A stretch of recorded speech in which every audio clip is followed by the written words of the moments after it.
What's up? That is Ibsen Heritage from Final Fantasy IX. How's it going? Hello there. Give me a second while I open some stuff.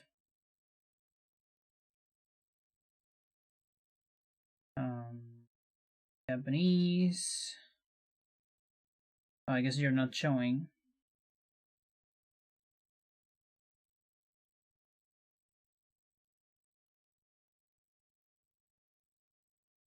Right here. No, not yet. It's not. That's fine. Deep into that dark. Okay, there you go. Long I stood there, wondering.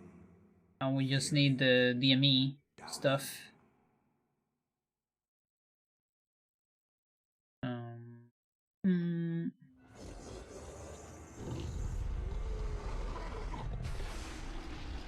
Alright, that's one.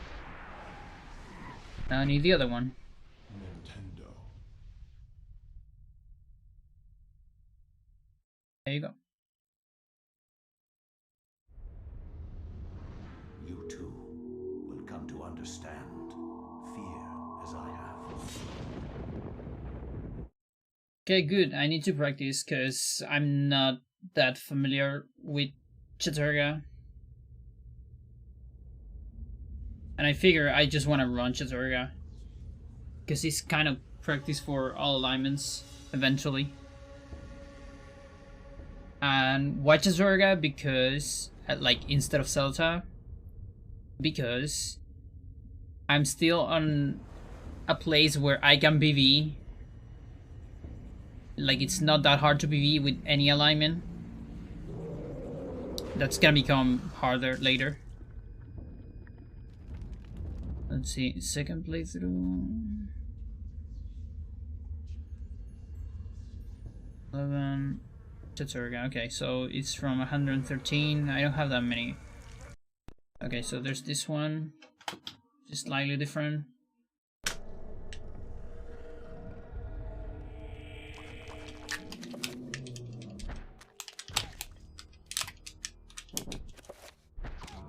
Yeah.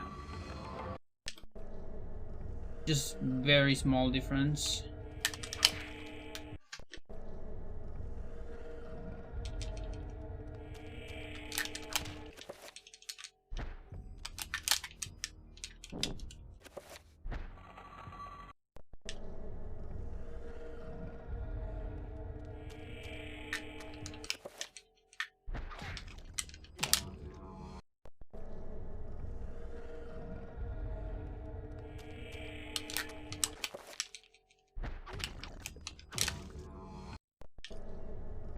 Still getting my time in on it.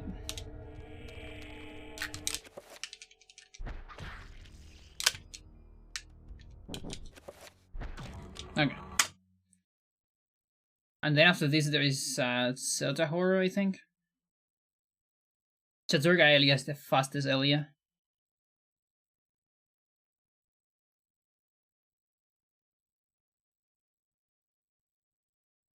So then Anthony is the exact same. Kareem is a little bit different. No, actually, Kareem's pretty different. Never mind.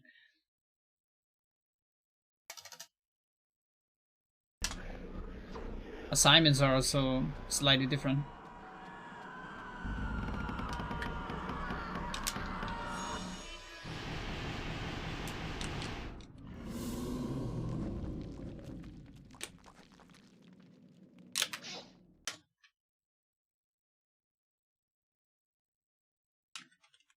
Let me check the assignments.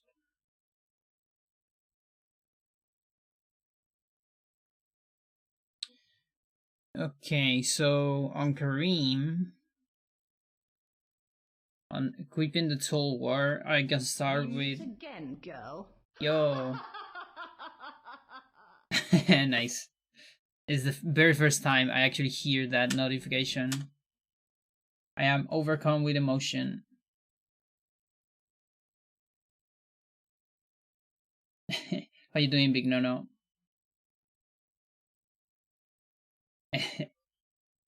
Yeah. Now you have an upgraded badge.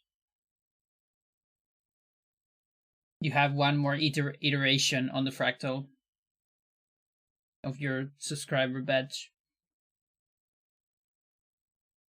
Congratulations. Congratulations. Congratulations. Congratulations. How you doing? Alright, just finished a run myself. Nice. I'm a little bit tired, but I wanted to stream regardless. Like I've been doing like a lot of stuff today, but I just needed to stream.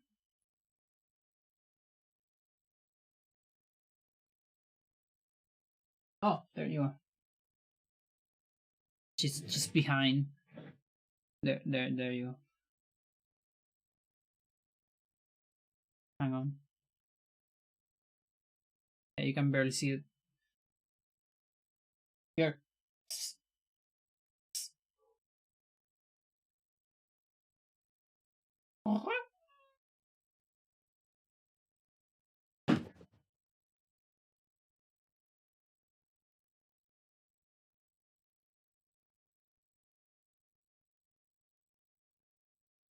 Yeah, she's great.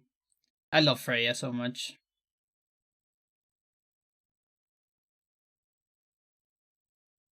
It takes the pain away from my life.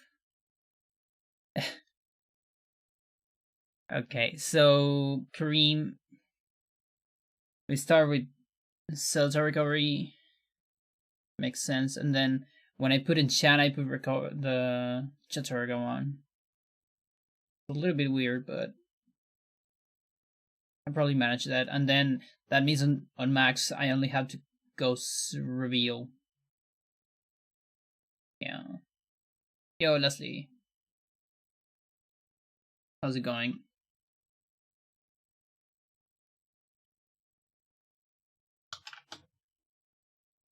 Hi, Kitty. Bye, Kitty. Yeah, she's still there, but you just can't see her because I'm in the way.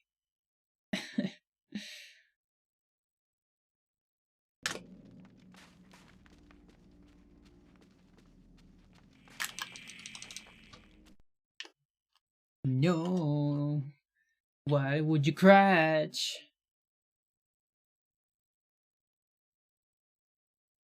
Deep into Okay, I have a theory. I think I get crashes when I... Oh. Controller. Please. When I save, like I do a save state and I load too fast.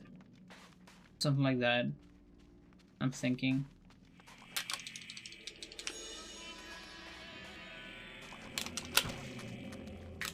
One, 2, 3, 4, 5.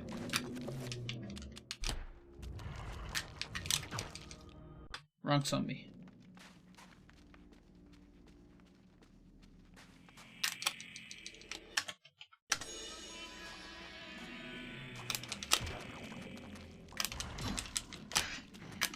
Okay. How you doing, girl?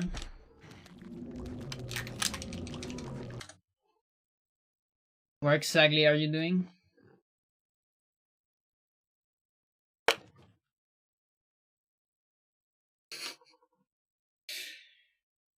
Just went on top of my TV.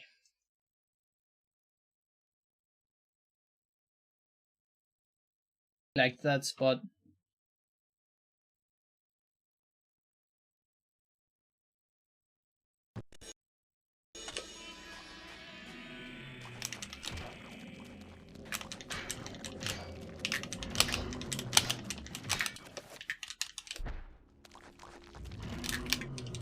Oh, come on.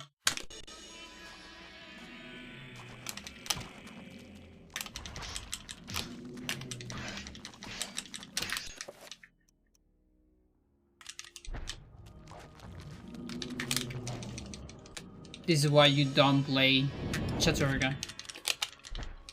by the way.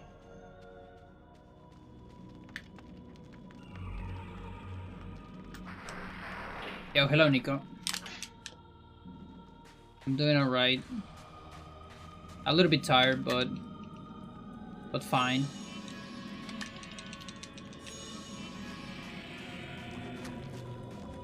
Like, let's say, like, physically tired, but not psychologically tired.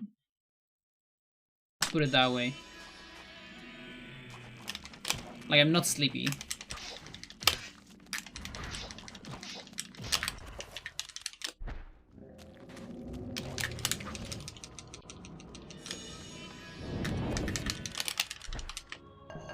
Okay. That's pretty good. It would be kind of cool to pull that off on a run.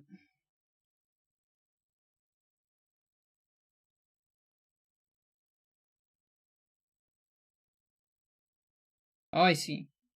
Oh, wait, so hang on. Were you running Yakuza Kiwami? Or is it Kiwami or Kimawi? I think it's I don't know. Yakuza. or Eternal. Kiwami? Yeah, okay, so I said it right, okay.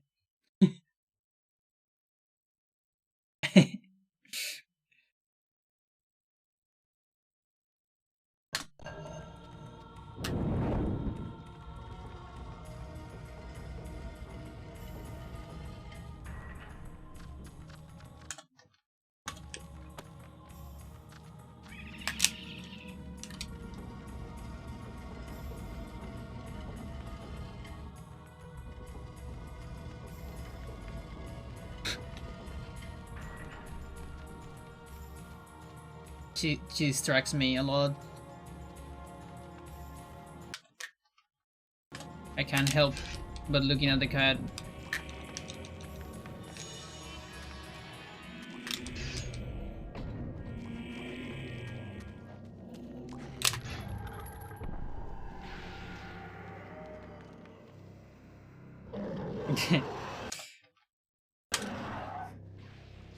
Alright.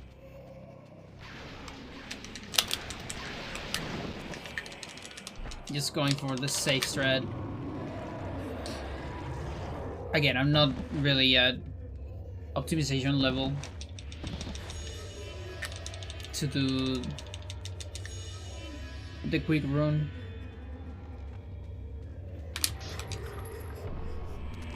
Yeah. Oh, that's funny. I can press B for the door even while the sanity effect is supposed to don't allow for input.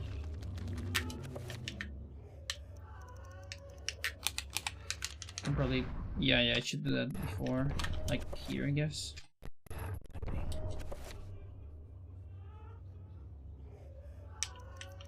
Or probably after, I guess after the horror.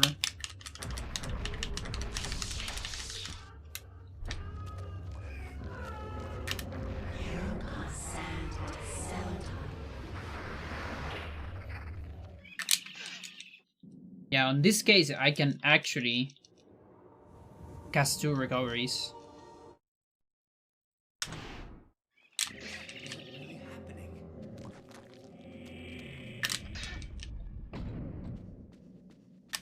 If I want. I don't need to get both, but like, I don't know what kind of reaction strat I can get with that. It's gonna be different on the run that I'll do later because I won't have the 2 zombies there. So I guess I'll have 25 here.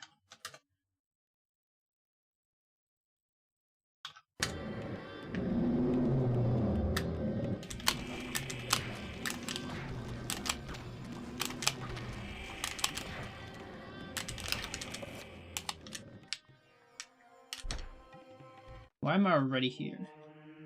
Oh yes, I guess it's because I do the area, the invisible area on this one. That kind of makes sense. Garrett, what do you want to do? Just beware of my water.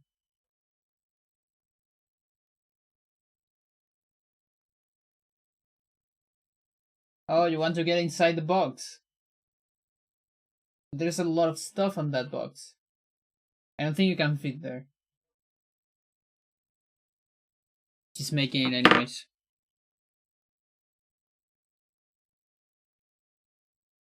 Yeah, I don't know if you can see it. But she barely fits between a bunch of stuff.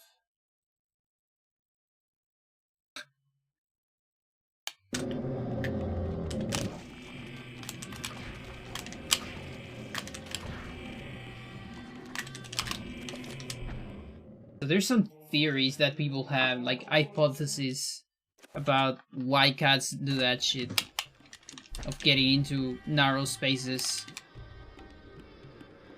and like squares. Oh my god, I'm gonna close my water just in case she wants to jump again. We're gonna get here, like easier. No? Guess not.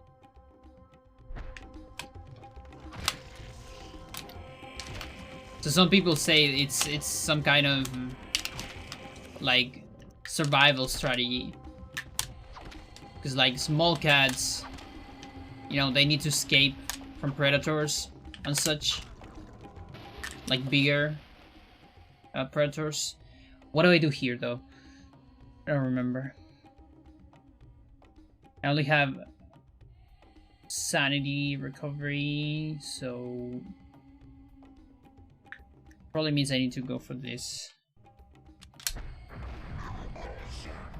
Is there enough time for that? Yeah, it's kind of enough time for that. So on this post, when I recover my rundown, yeah.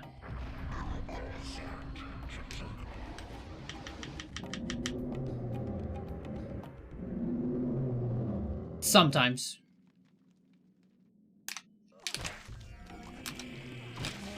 Like the problem is when they don't die. Chattur'gha zombies are kind of weird. Or rather, let's say Ramdao is kind of weird. Sometimes you cut only the head. Other times you cut the head and the body. If you cut the body, they're dead. If you cut only the head, then they're not dead. Sometimes you can also like cut like an arm and a head, etc. But there is some scenarios where they don't disappear.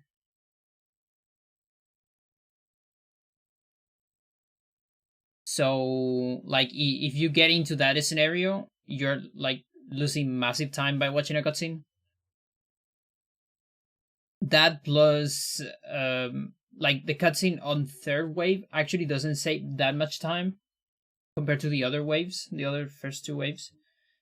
So getting the extra sanity for just finishing them is not that bad. And with Chattur'gha, with Zelda zombies is even worse, because then on Zelda zombies it's not even possible to cut them entirely with a normal target attack. You have to do an on-target target attack, which is it's kind of a weird thing. Probably the silliest name.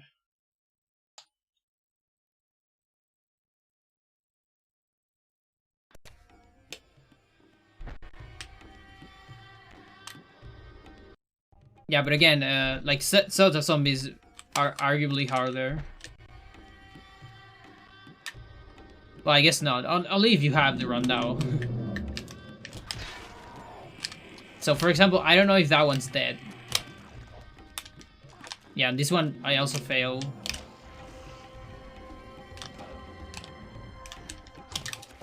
Like, let's see. Yeah, so you see, this one is not dead. Because I only cut one arm and one head. And that... So it's walking slow. That means he's on low HP. But it's not just 0 HP yet.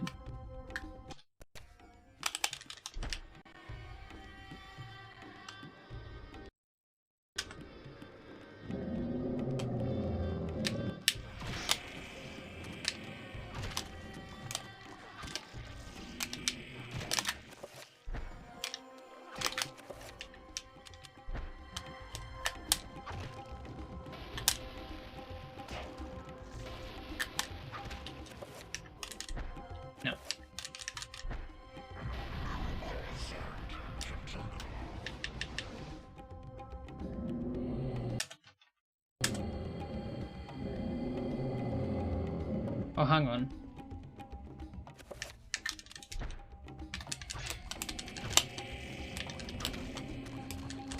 No.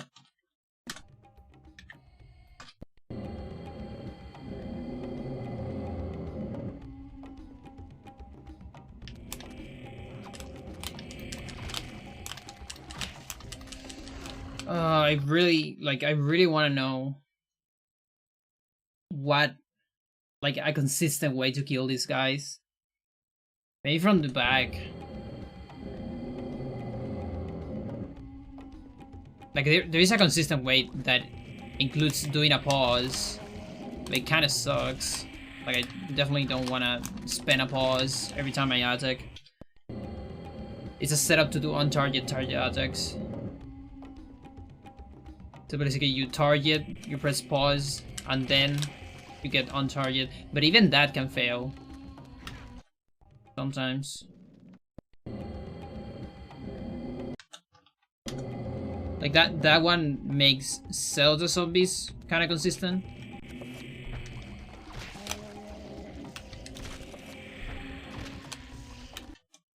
Yeah, it has to be before the attack. It's kind of ridiculous.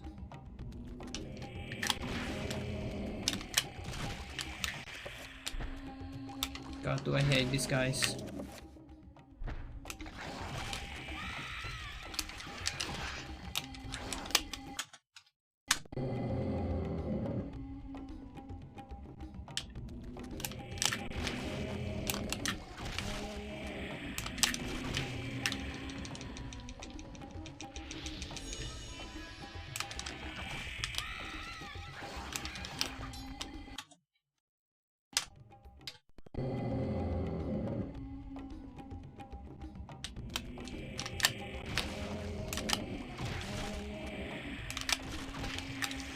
Okay, you know, like, completely releasing everything immediately, like your control stick and your target and all that, kind of works.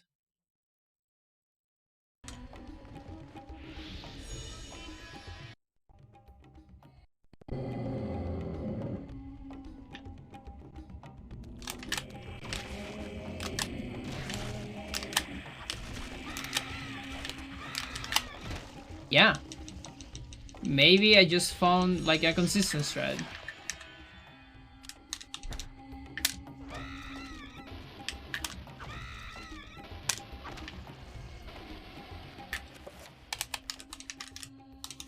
So then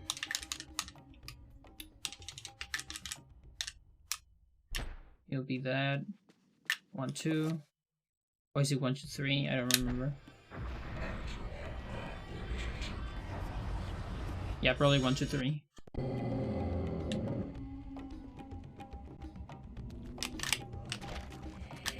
Yeah, I still need to be relatively close.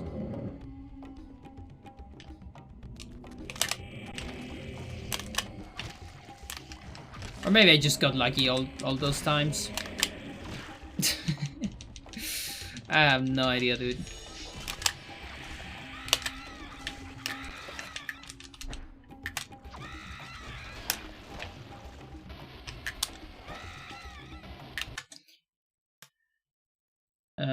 I should do assignments on the previous pause to save one pause. And if I miss it, then I can do a scroll trick here. 1, 2.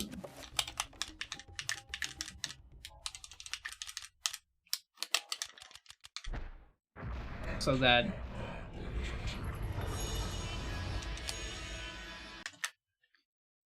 sanity's on 40, health pretty good. Yeah, okay.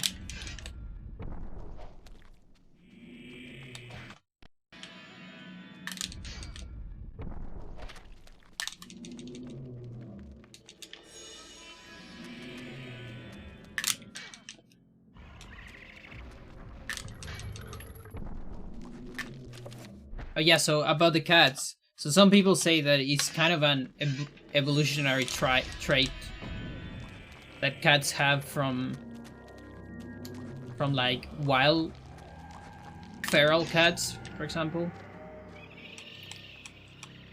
to like as a form of defense or emergency, they just hide somewhere, you know, like in like a little hole in a tree or something to escape from a predator, you know. And so that's some heritage that they get, domestic cat get from those, you know. So it's a theory. Now, the problem about that theory is that big cats, big wild cats do it too. They also like to go inside boxes and like put themselves, like if you draw in a square in the floor or a circle or something, only a draw, like a line, a fucking line, they will go there. And they will, because I don't know, they feel safe or something. There's something about the symbol that it's like so weird.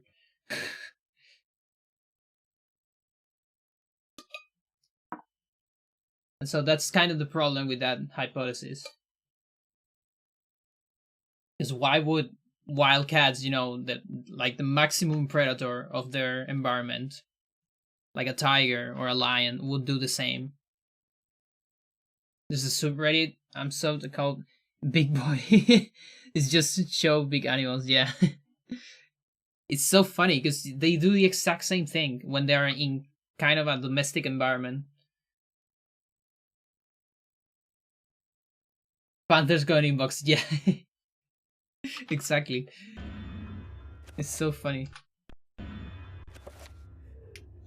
Actually, I can start this with Chattur'gha actually, yeah.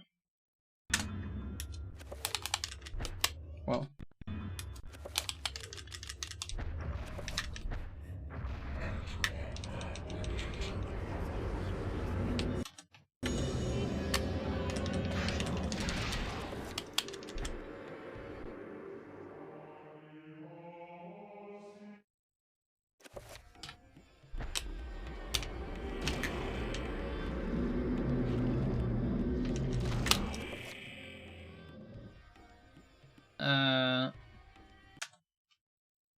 I think it's the same strat, like the same order of cutscenes.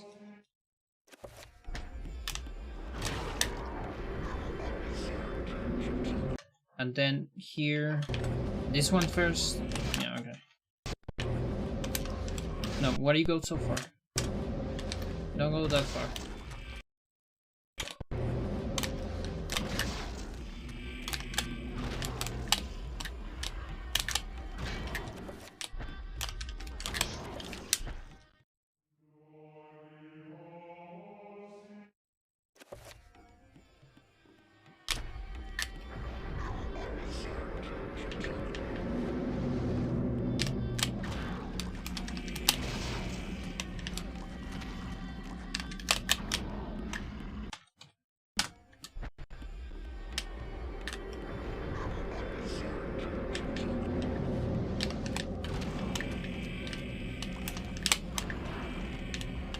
Why would you fail that? No, no, not that one.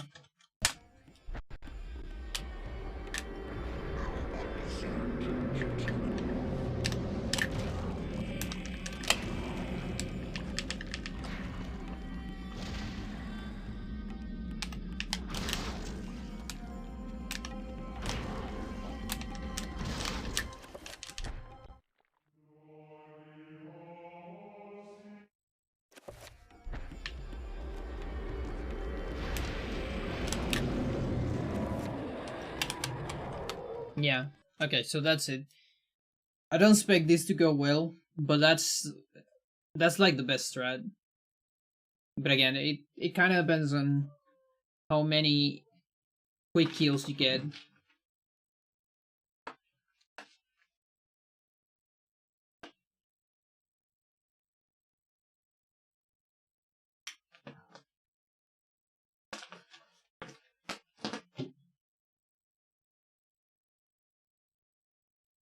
Great. Okay, you want to get out, right? Don't you want to get out? Just want attention. I see. Yeah, it's crazy. I don't know what's going on.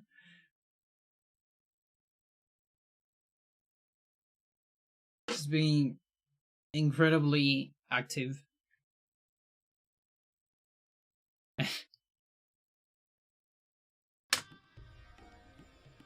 Okay, that'll do it for Kareem. I don't know if I remember all that, but it's fine. Max.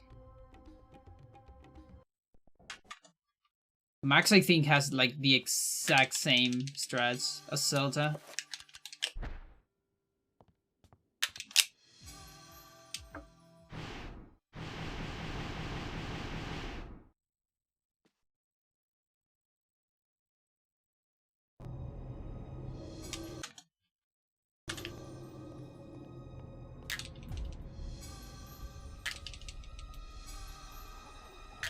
It's just that the assignments are pretty different. Or like shorter.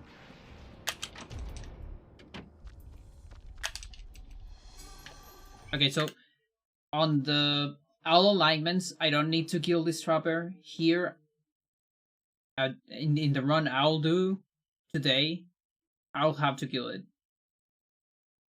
Just because I don't have this autopsy, actually. So actually, some of these strats are gonna be different, which kind of sucks, if you ask me. I mean, it's fine. I only have to remember to do the trapper thing and then the Mantrock zombie. So no death skip on the Mantrock zombie. Yeah, that's really the only the only difference. But that's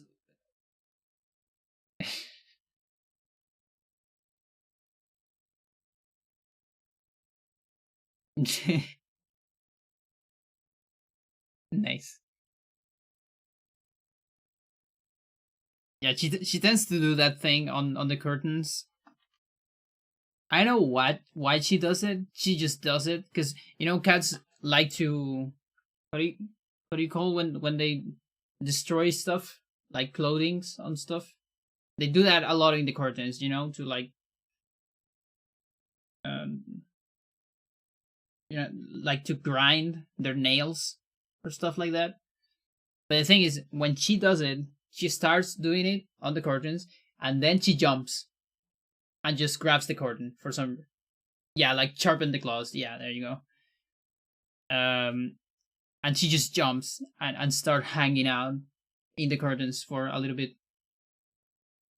And sometimes she goes like up into the top of the curtains. And there's no reason to do it. Like, for example, Taz, my other cat, doesn't do it. She only like sharpens the claws. That's it. But she never like jumps into the thing to start hanging out.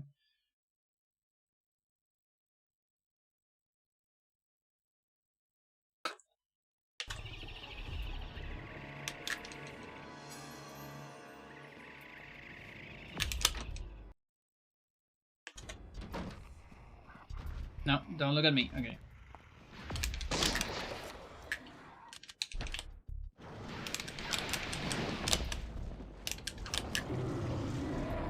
Yeah, that makes sense.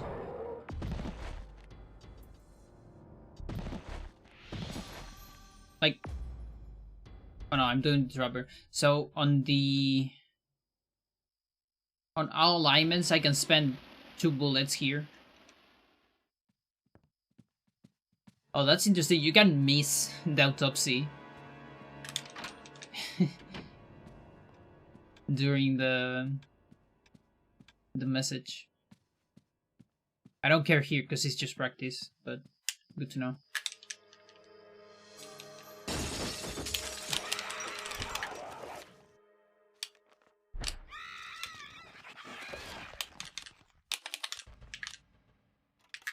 Oh yeah, so here. I don't know if that created. It didn't. Yeah, you need to wait until like the very first frame of the electricity, I think. Otherwise it doesn't create.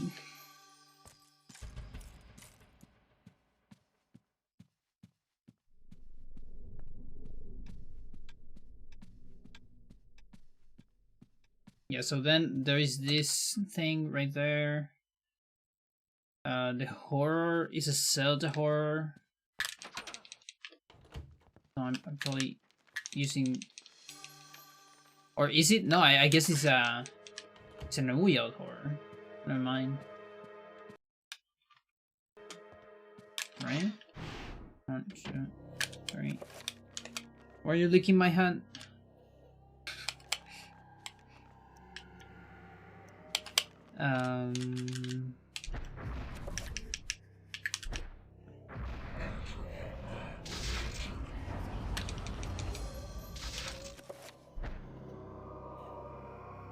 Yeah, it's an Uyal one. You didn't reload? Oh, you did.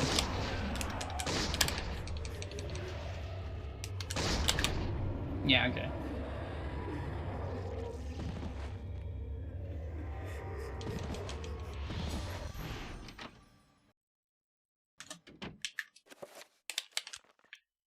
So here I only do this. Nothing else.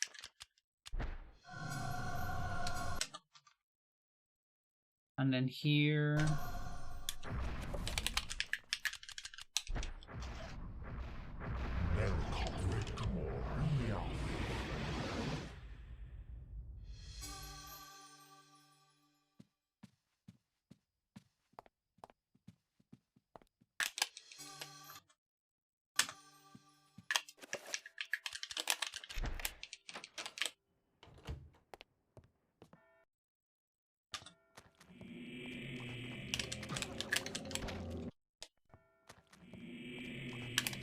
One, 2, 3, 4, 5.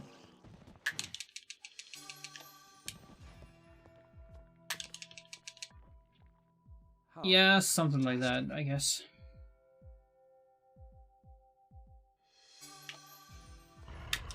So then on this pause, I can create. I don't know, I can't, because I don't have bankrupt. Okay, now you want to get out, right?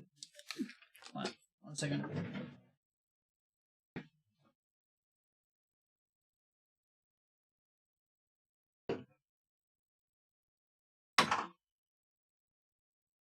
Yeah, there was noise outside. When there's noise, she wants to check what's going on.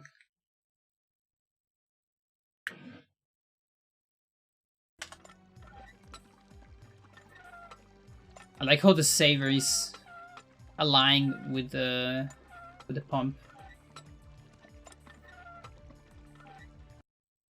So then here, yeah, the L alignments is different. The L alignment strat. Here, I'll just kill the zombie.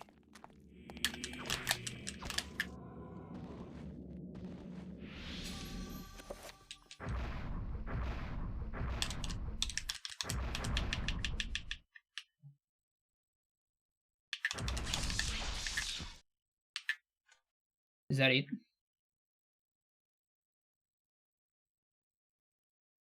Yeah. Now, why is that it? Because I could technically put field immediately. Wonder why I'm not doing that. Scipia. Bangor pause. Well, I guess where am I? Like I'm here. Yeah, no, it's kind of a time loss. Yeah, it's fine then. Okay, Lindsay has some different assignments. That's about it. Can probably just do that reaction twice. Because it's like almost the same. Paul is a little bit different. I mean, it's pretty much the same, but I need to practice something on Paul. Just the zombies, because I don't remember them.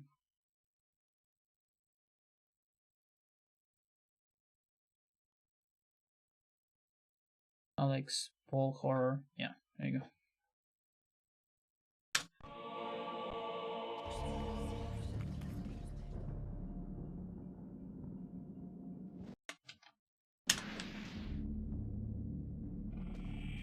Oh yeah, the hardest horror.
It's so funny how the body of the zombie gets stuck in the wall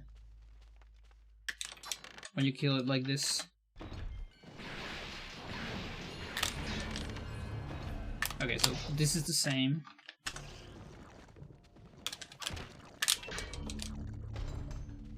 So let me see if this works on my way back. Just a little bit.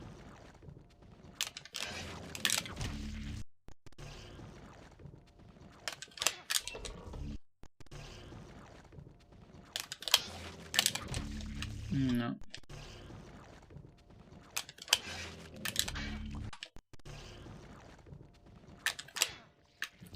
I hate this zombie so much.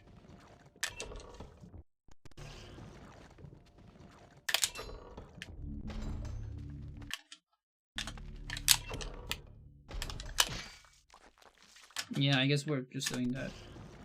Whatever. Just the same strat I had before.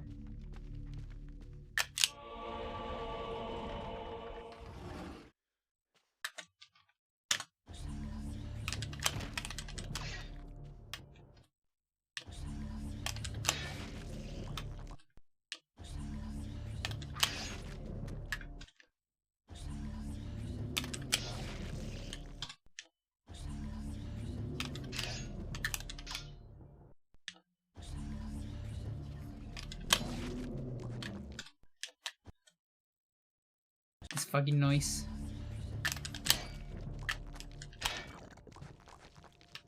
Oh, I don't remember what was the strat. I guess that. Oh, but still Ajax with one arm and no head. I guess 2 arms, but not from there.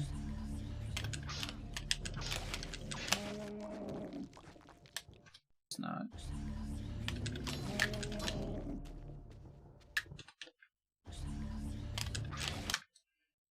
What's making them so passive? I'm invisible.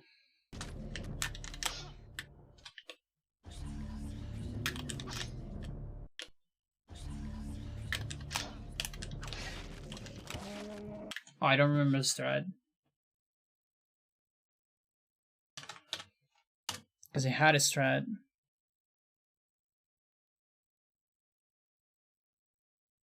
We're gonna figure this out.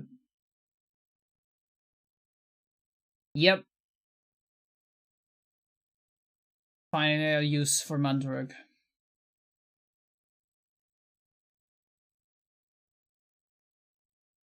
Come on.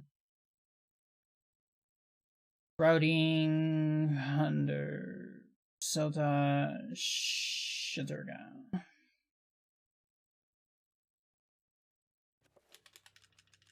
See, this is the good shit about having all your streams.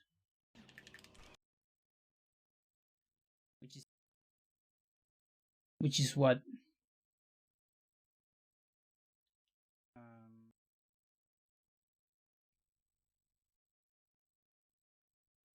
It's like around here. Okay, so we got that.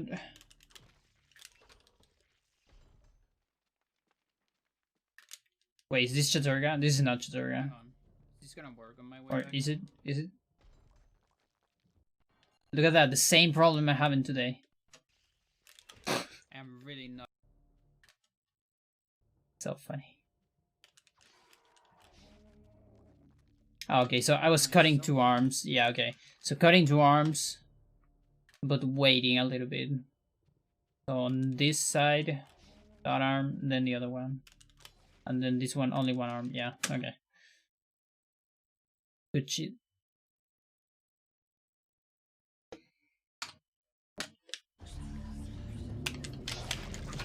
Okay, I think it's the other arm first then.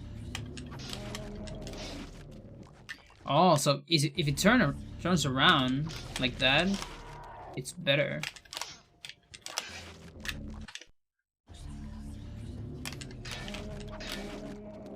Yeah, like it.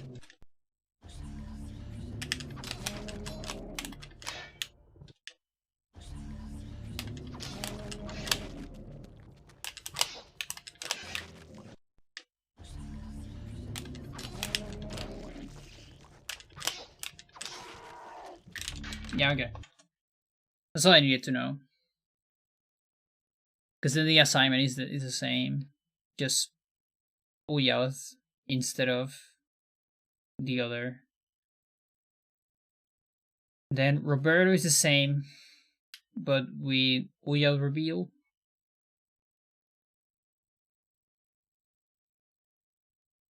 Does anyone know if the reveal matters? I think I never try a different reveal. It might not matter.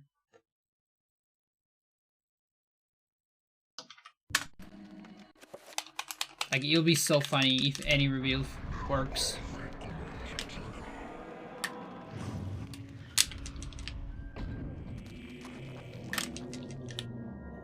Okay, it's fate dependent.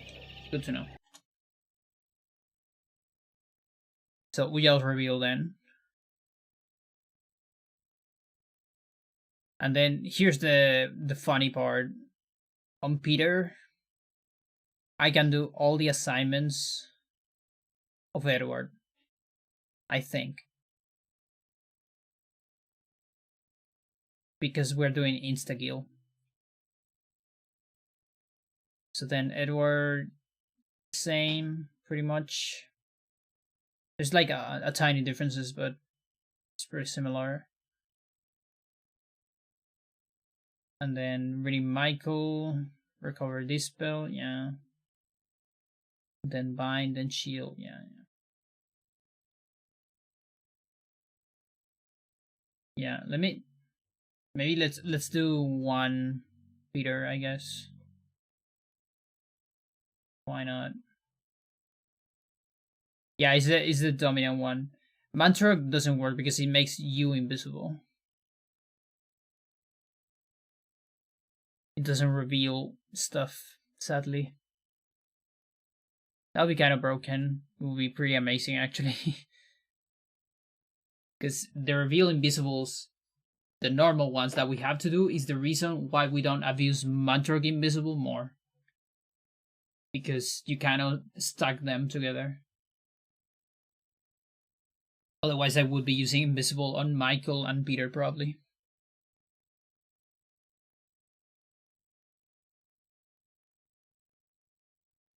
But those two chapters, I need to do normal Invisibles. I mean, reveal. What am I looking for? Peter. Your tome. Okay.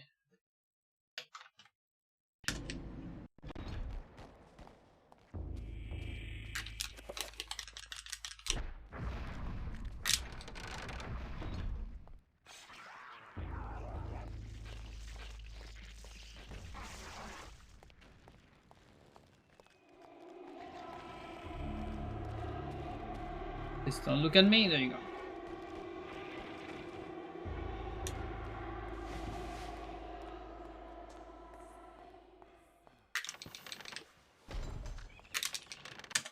Okay, so insta-kill strats.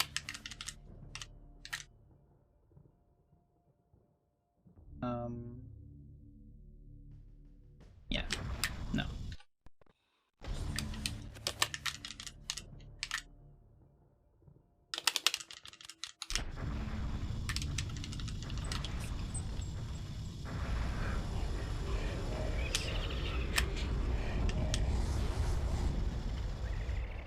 I missed the door.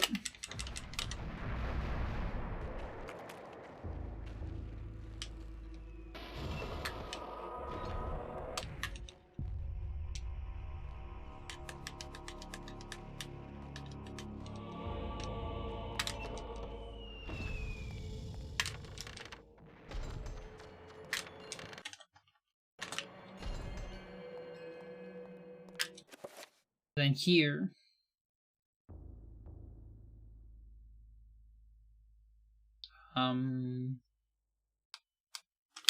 Yeah.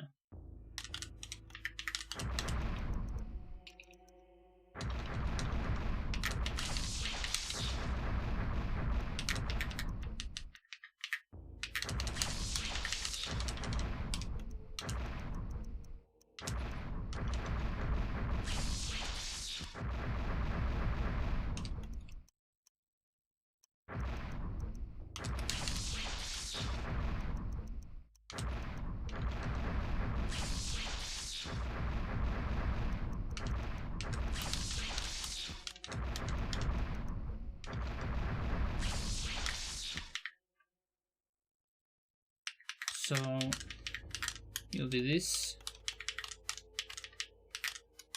this,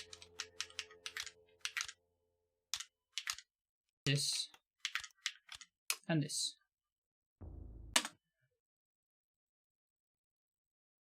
Yeah.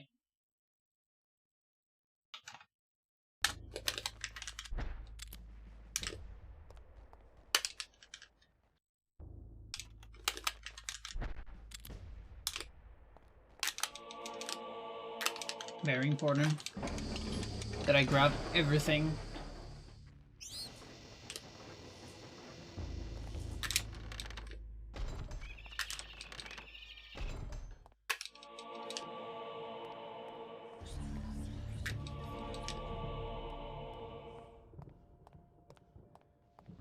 So yeah, this is a different setup from the one on 80%. Because Chattur'gha zombies are too strong to kill them. So we gotta grab extra items.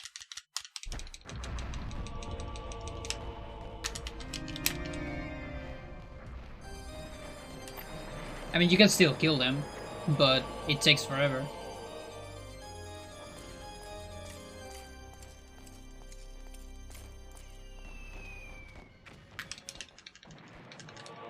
So instead we're just grabbing the slow items.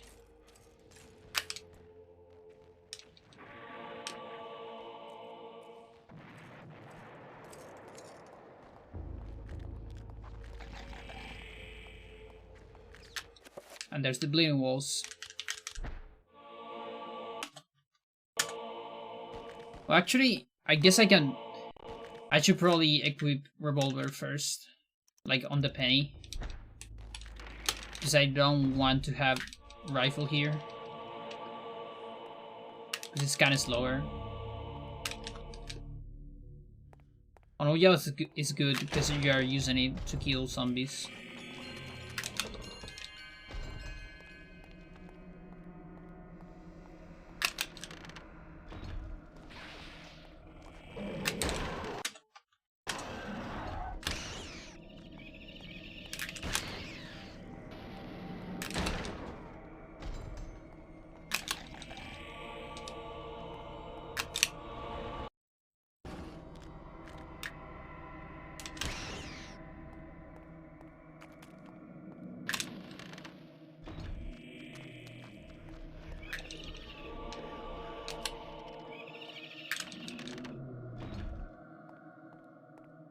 Rat.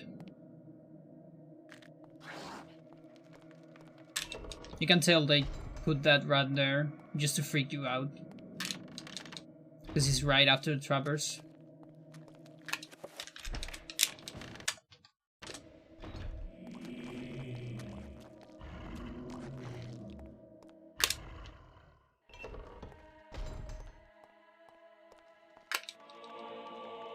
Oh, hang on. I gotta grab this shit. Forgot about that. So I guess I can save one item. Yo, Evelyn, how you doing? Unless this thing it's like not counted in the pool of items.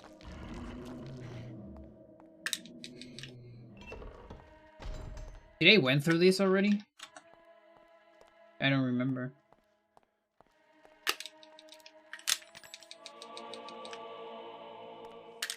Let's see. Maybe I already did this. Wouldn't be surprised. Oh. Why can't I skip cutscenes?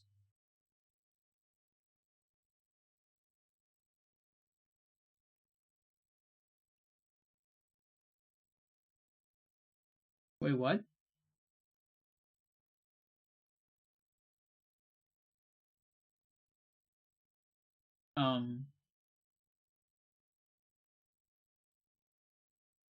It shouldn't be able to skip that.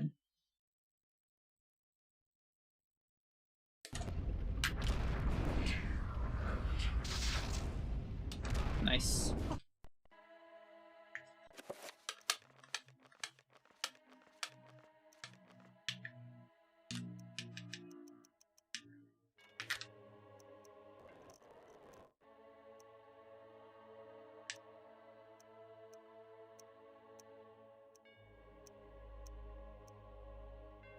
Oh, how you doing, Evelyn? Sorry.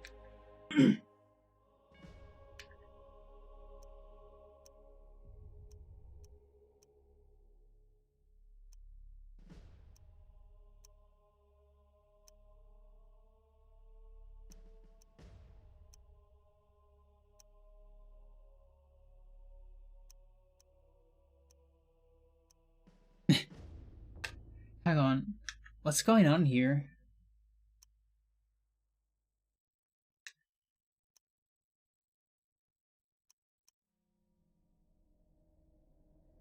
Okay, so yeah, okay, this is fine because this is a Chattur'gha of getting the early Edward page. Yeah, okay. So I don't have Chattur'gha here. I don't have Chattur'gha here. So I haven't seen these.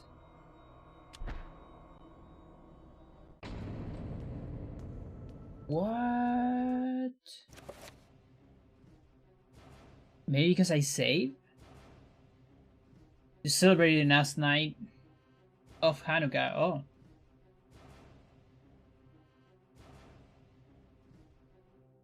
Big Nono was celebrating that too, right? I'm not familiar with Hanukkah at all. Like, I actually had no idea it was like around Christmas or like in the same month. Let's call it. It's not that close.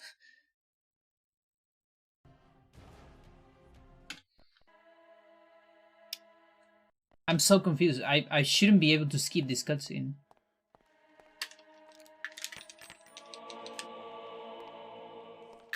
Like there's some kind of glitch going on here, I think.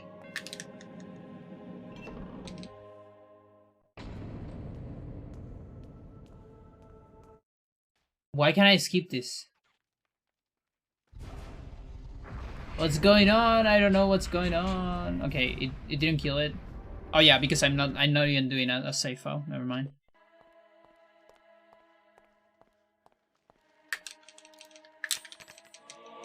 You have a video call with your family? Nice. Probably your second favorite holiday? What's your first one?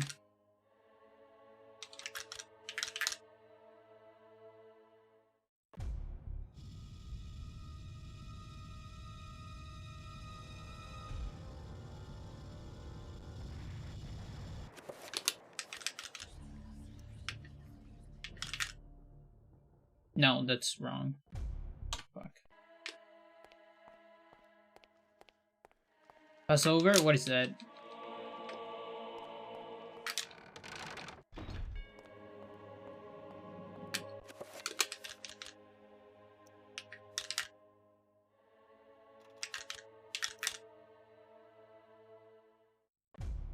Everyone comes around.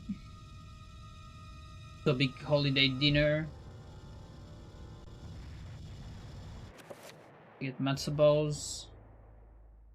It's a story of liberation from slavery. Nice.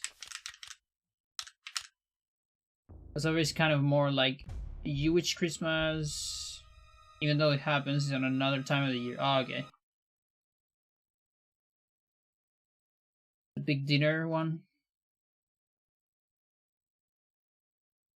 So Hanukkah is more closer to Easter because of the chocolates. Okay. Interesting.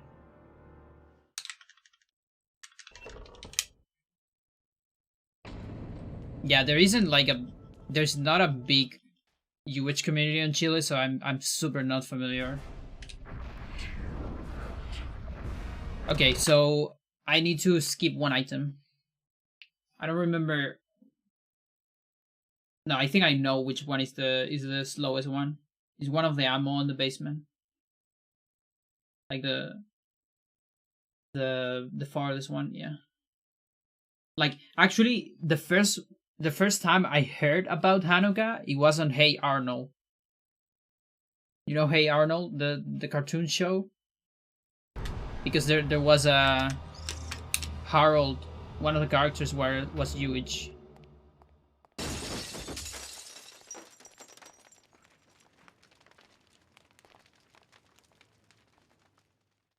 Where am I? Okay.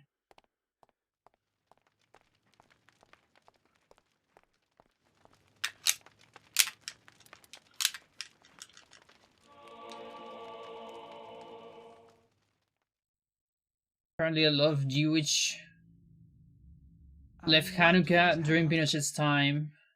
Oh, I wouldn't be surprised.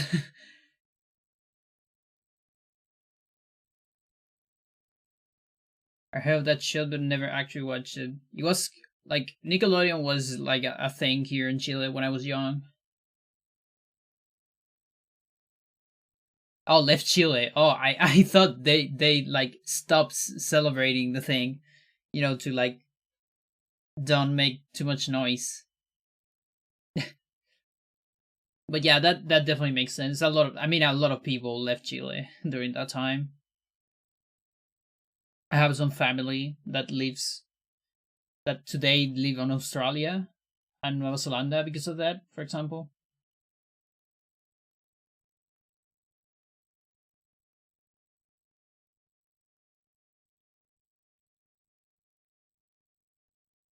Okay, so it's here. Yeah, okay. Dude, this is freaking me out. I shouldn't be able to skip this cutscene, and I don't know what to think about it.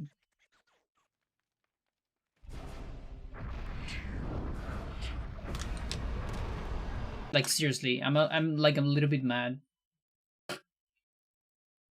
Intruder alert! Yo, intruder alert. By doing Celero. What does this mean? Because I kind of have the feeling that I try skipping every cutscene. Maybe just this one that is kind of glitch. How's it going, Celero? How was your stream?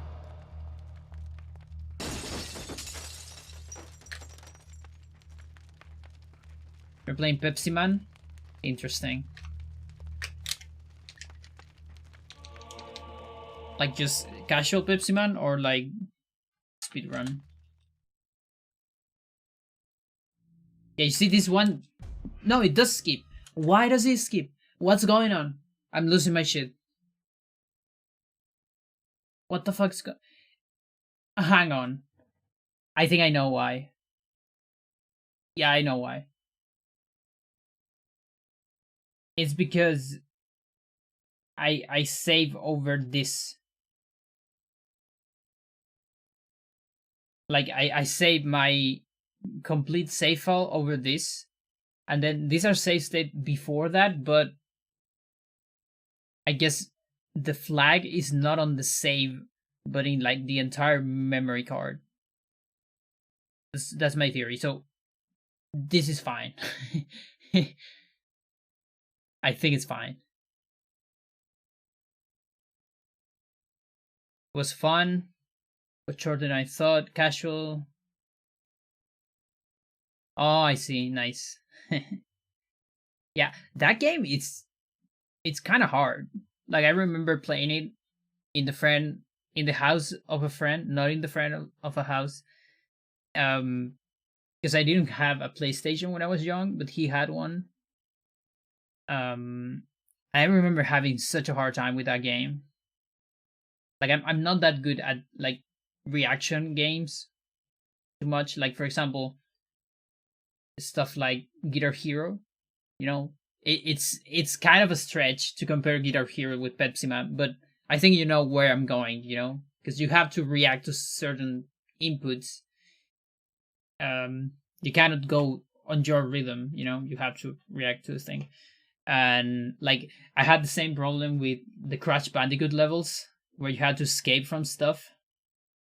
It was like I basically just get too nervous with it. Like maybe today, now that you say that, maybe today I will be able to beat it. But I got so fucking nervous when I was young with those kind of games or those kind of stages. Nice, that's pretty fast for casual play. It'd probably take me like I don't know, like a week. I would need to try it to know. But yeah, that game's hilarious.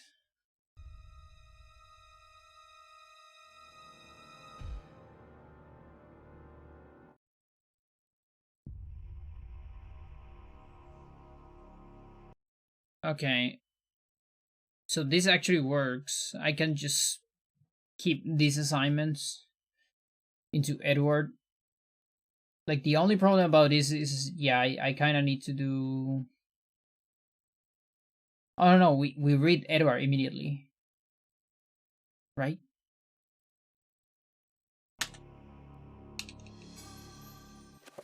Yeah. Okay, great. So I don't have to think of anything. I don't have to think. Isn't that great? Yeah. Okay. Reading Michael.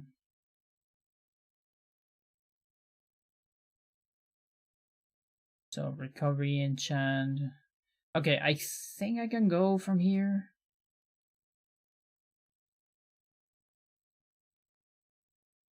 Yeah, a whole week. No, but the thing is, I probably won't play, like 7 hours straight. Might play like an hour a day, so then it's like a week, I guess. But no, I don't think I'm playing that on stream. I have trouble playing casual games that I'm not very familiar with. That's why I don't usually do it. Like I play Spelunky, but that's because I'm addicted to it. I try to play some casual games sometimes, but I feel like I don't enjoy them very much. If I do it on stream. Okay, so an hour. Okay, let's do a small VRV and come back with a run. It's gonna be a mess, but that's fine. Sometimes you gotta get messy with it. Right? So why is my splits there? What the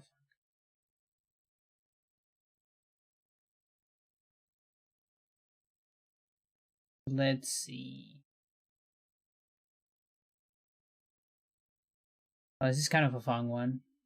Let me see if I can find it because I don't have it on my PC.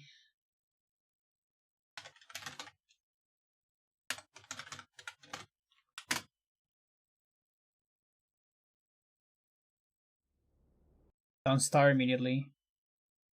Yeah, there you go. So be right back.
Welcome back.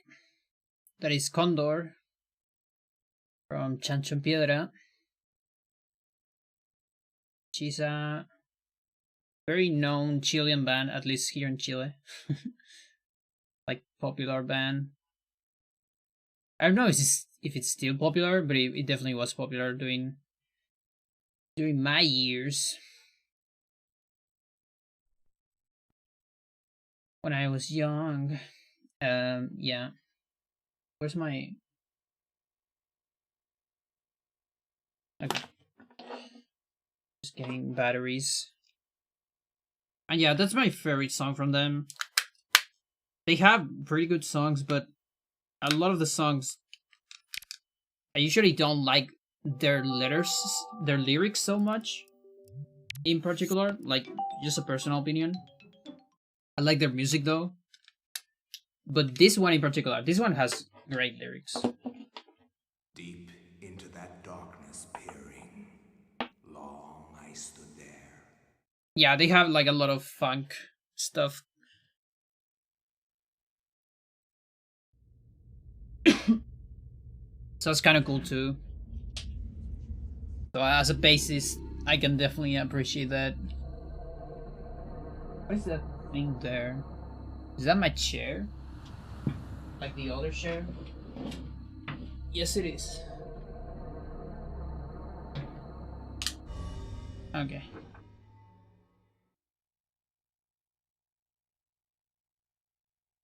Ow. You wouldn't know about the lyrics?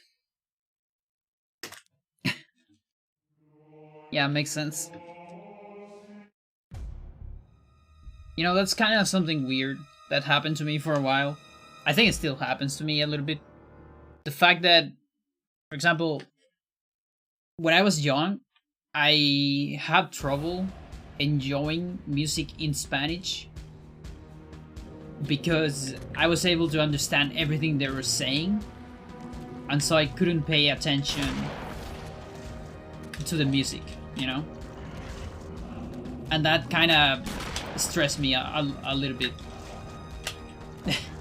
It was kind of weird. It still happens to me a little bit, just a little bit. And that's why I also enjoy music in English a lot. Because since I didn't understand most of it, for me the voice was just one more instrument, really.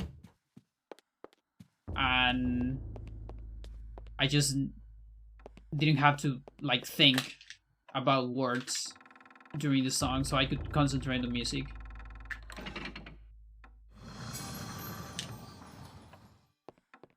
And kind of same applies to, you know, like any language that I don't understand. It's just that because of how globalization work, and I guess imperialism and all that, English is the one that you hear the most. To think that For once good or I could worse, not see beyond is the music you are exposed the most. Or at least it was like that on Chile.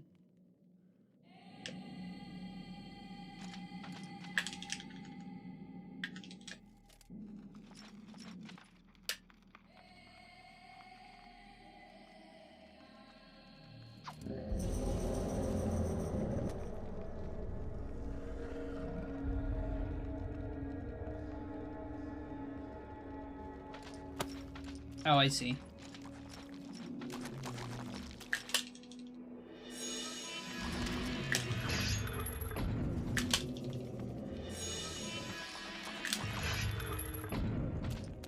Yeah.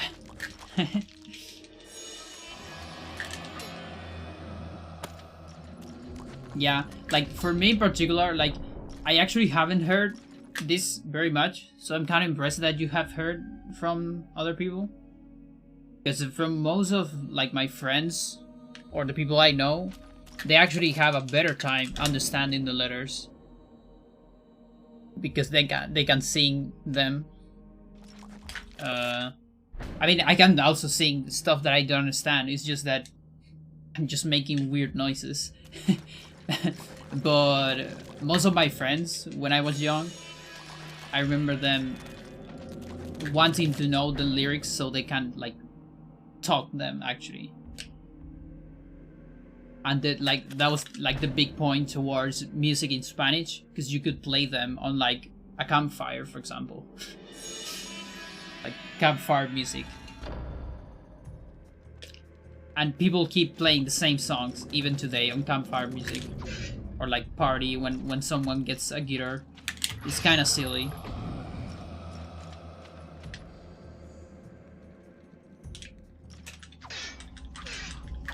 But yeah, in my case in particular, it might have something to do with spectrum stuff. Because like I usually get stressed when I need to think about too many stimuli at the same time. Like for example, if there is a TV on and a radio on, I get very stressed. Because I cannot... Like I need to... Fuck, that's a weird... Wrong. I need to... Like my brain needs to process both things at the same time. I just cannot choose one. To like play close attention. And so I get very stressed because of that. And so in this case, you know, understanding the letters meant that basically, because my brain was trying to enjoy music but also kind of read at the same time. And that was, for me, it was weird when I was young, because the spectrum thing was like way more like strong back then. Today is not that terrible. It's more functional, let's call it.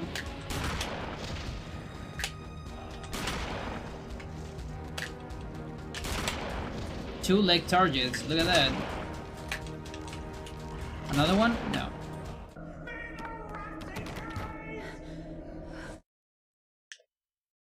Oh yeah.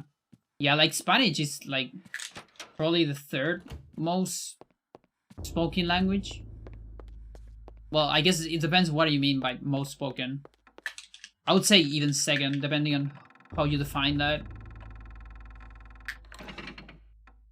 Because some people go for the number of, you know, the number of people that talk a language. So if you use that criteria, I think Chinese is like the biggest one. Just because China has like so much population. But if you talk in terms of like globalization, like the amount of countries where people can speak the language or understand it, even if it's not their first language, I think English is the most spoken one. So not necessarily numbers of people that speak it, but like in terms of globalization. And then I would go for Spanish, I think.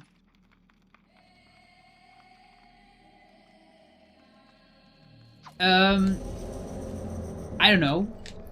Like, honestly, I don't believe them when they say that. But again, it might be another spectrum thing, because I don't understand any of that. I've never had that ability. Like, I know a lot of people say that you can understand Portuguese, but dude, I don't get shit of what they're saying. Like, seriously.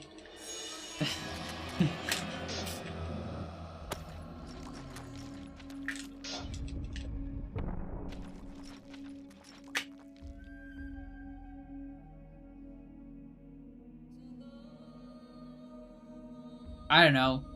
Like, you would understand more than English, yes, but that, I don't know that gives you the right of saying that you understand what they're saying.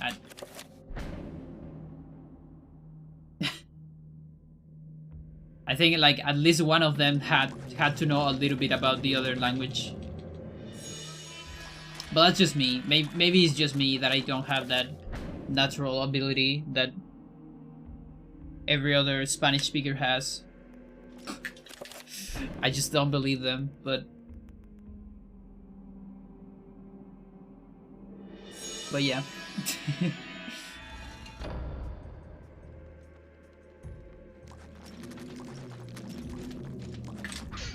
native speakers Mandarin, Spanish before English? Interesting.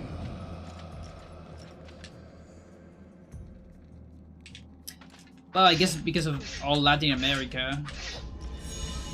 But still, like, it's still kind of weird. Like, it's a big part of Latin America is Brazil, and that's not Spanish. Well, I guess Mexico. Mexico has a lot of people.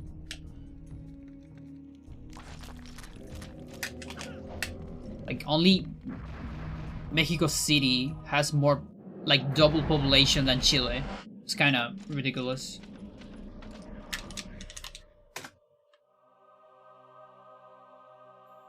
It's a matter of getting used to it, actually. I'm a native Portuguese speaker, and I couldn't understand Spanish well at first. But you just learn without even trying. Same with Italian. Interesting. I cannot say what was the true beginning, nor am I.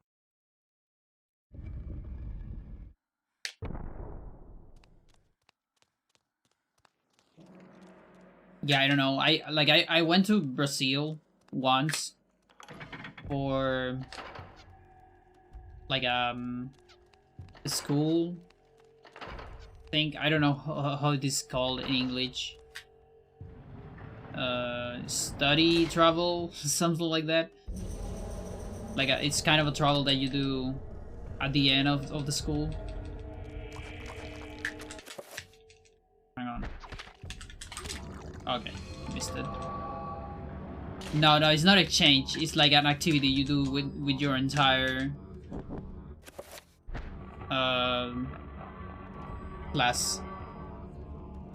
It's like pretty much vacation.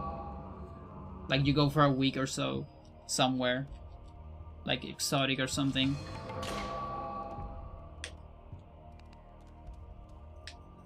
Field trip, maybe. But I feel like a field trip is something that you would do like any year. This is like a special thing that you only do once to like celebrate that is the last year that you're gonna have with your classmates. I went to where did I go? Camboriú. And I couldn't understand anything. Like I was kind of desperate. I let all my friends do everything because of that.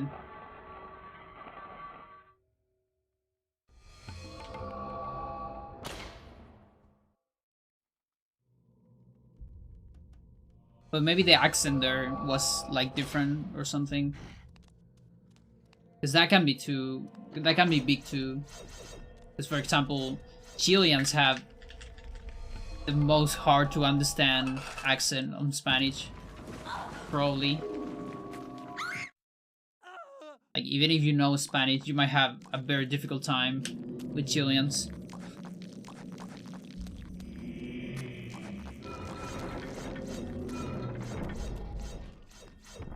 Yeah, Balneario Camboriú. Yep.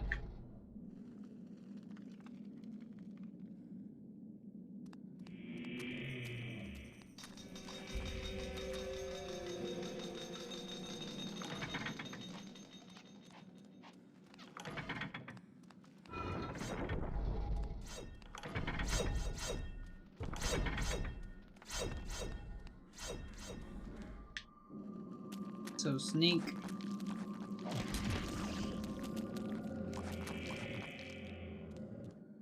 The visual cue there is a little bit different. I mean, it's the same, but you just don't get the zombie singing.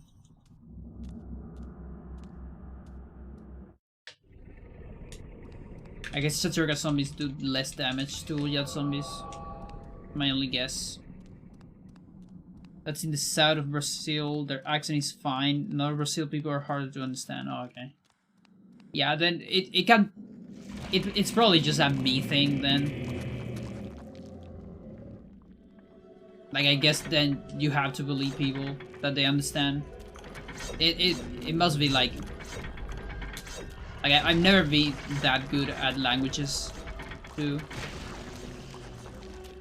Don't get mad at me because I know I can speak English, but you have no idea how difficult it was for me to to learn it.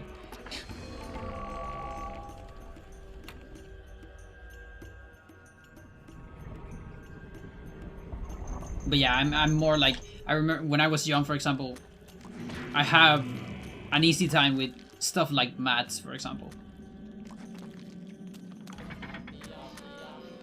But everything on the language department was harder for me. Come on, Elia.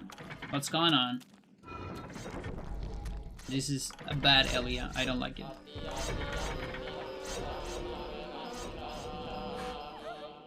I'm ready for the sanity effect. Yep.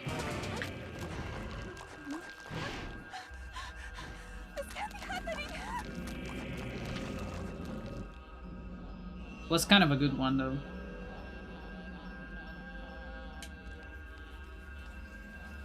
And that I think is that a helpless battle?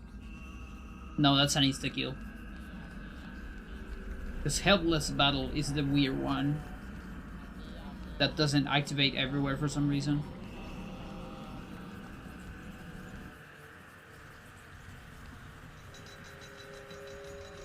Good thing I don't have splits there. You thought I was American at first? Yeah, a bunch of people had said that to me actually. And I think it's because my influence to speak English came from Americans. And other people had just told me like they can't pinpoint my accent.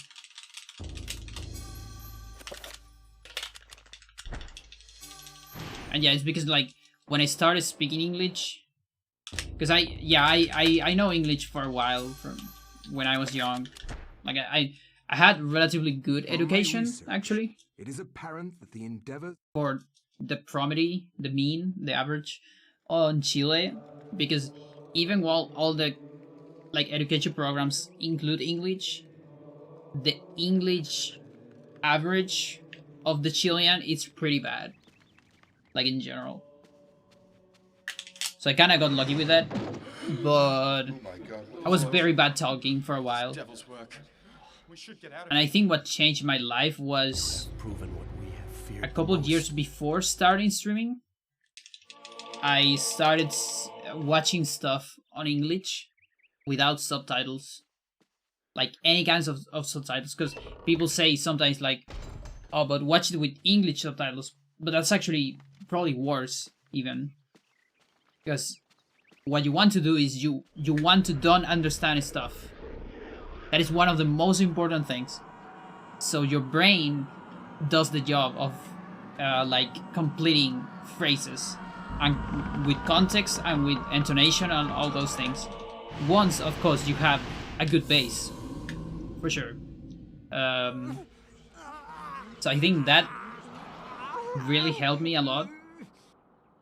Something as simple as that, like, and I did it with a lot of American stuff, like American shows or a lot of commentary, for example, on tournaments, stuff like that usually don't have subtitles, and those are not talked by actors, for example. It's just normal people that do commentary, so you get used to the actual native accent, so you get the rough English instead of the actor good English.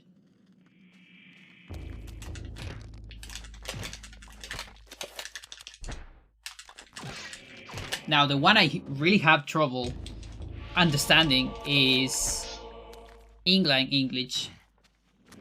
Oh god, I have trouble with that. Like seriously. It's really hard for me to understand them. I like Scottish English too. That one in particular, even worse for me than English. I mean the, you know, England English.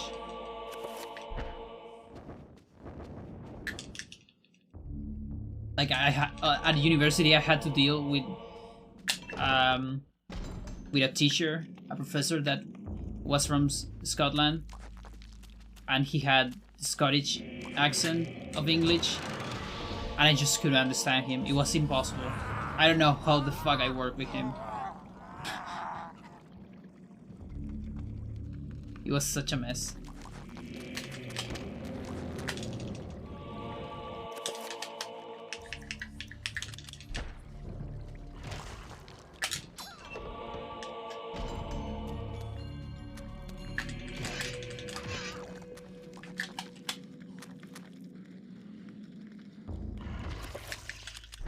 Frame perfect pause.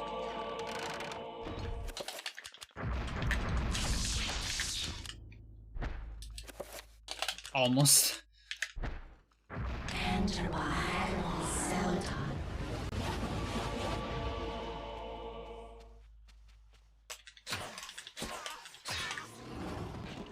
I still have a couple of Scottish friends, good folk. They told me how to speak like a Scot.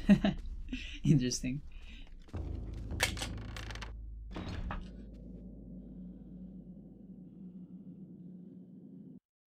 So, you have come to return my...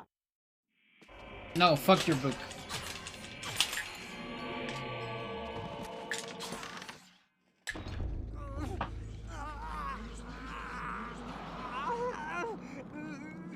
But yeah, I do like how it sounds.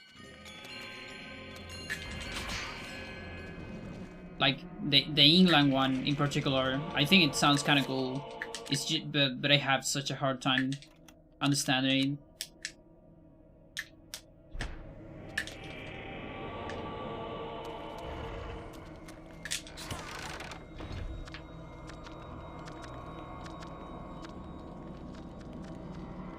Yeah. Yeah, like, yeah, actually, that's kind of a big thing here in Latin America. Especially in Chile, like, you see most Chilean hate Spanish. And it's funny, because actually I think they're not talking about... Because the thing is, there's like a million accents on Spain. I think they're talking about a specific Spain accent. I couldn't say which one, because I'm not familiar with every single one, but... the one that tends to translate the movies, let's call it. That one is completely hated here in Chile. Like, everyone hates that. It's crazy. But I've heard a lot of Spanish accents from Spain, and a lot of them are like amazing and like not even similar to the one that you will hear on the movies.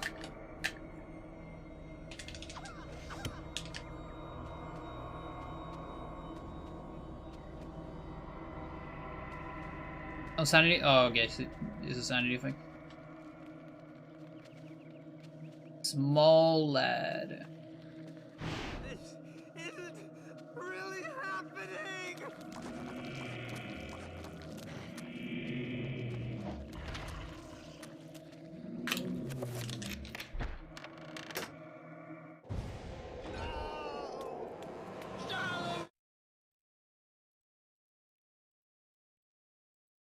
Oh yeah, that's BPROM storage method. It's a more advanced one. It takes a lot of time though. Like if you wanna introduce a big time save at some point, that one's worth it. But it's hard.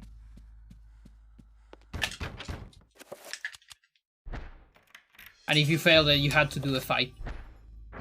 So the time loss is kind of big. And also, you have a possible soft lock if you're too slow in an input.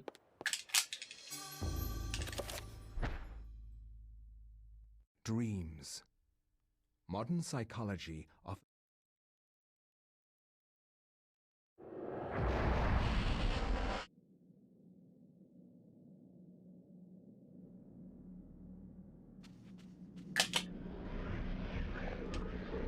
Yeah, it's lovely. It's not that bad. Like, avoiding that soft lock is way easier than, for example, avoiding the crash here on Karim for the artifact. Because to avoid this crash here, you need to be clean on your movement, and that's one of the hardest things to practice, you know? And perfect.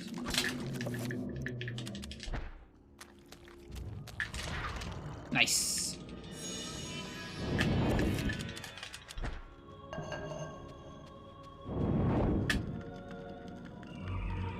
How do you decide to make Eternal Darkness speedruns? Okay, so I started speedrunning with Hocus Pocus, which is a DOS game.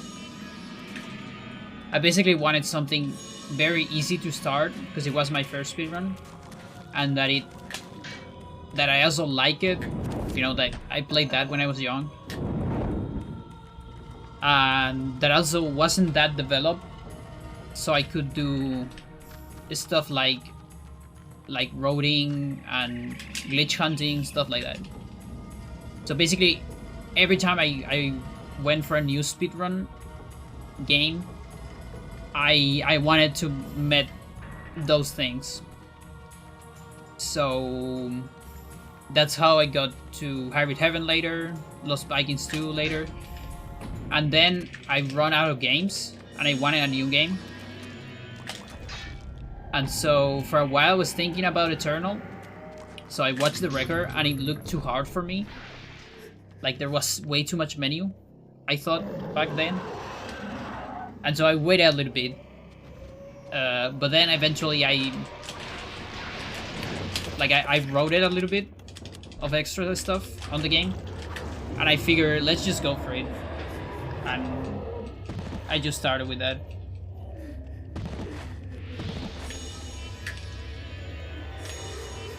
And yeah, at that point, the run was almost glitchless.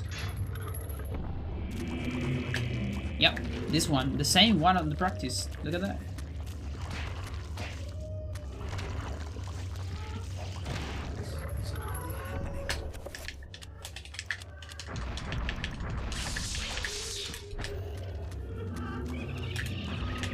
Oh, dude. Okay, this is weird. Do you think I'm gonna get trapped by this or not? What do you say? Actually, no. Nice. Yeah, Japanese is a little bit faster. This isn't really happening. It's kind of weird because the text is actually slower. Like a tiny bit slower. Maybe a couple seconds. Or just 1 second. Well, I guess it depends on your category. I think it's tied on any percent for the text. But the thing is, Japanese has faster loading zones because it's like a tiny bit more optimized in terms of assets and how objects load. Or at least that's what the developer said. And yeah, so for some reason loading times are just a tiny bit faster, and that gives you like an edge of like 8 seconds, I think, or so. It's not that much. Like it's a tiny difference.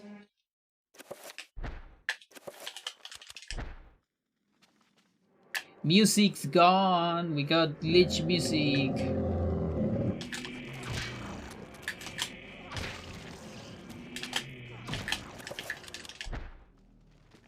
That's fine. We got to hear the... What's it called? And I always forget. Dream of Forever. There you go. Great song.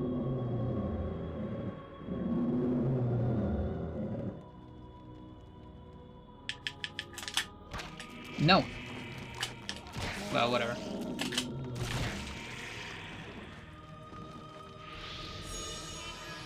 Come on, wake up.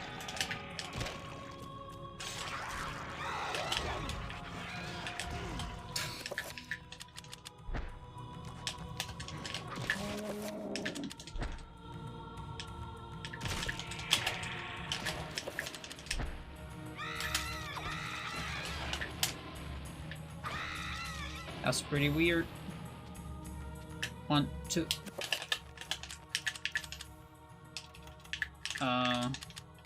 You and you. I might need an extra recovery. Let's just do it.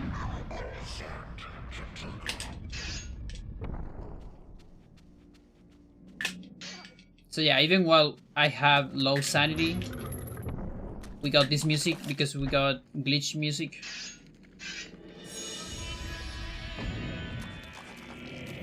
And now it's back.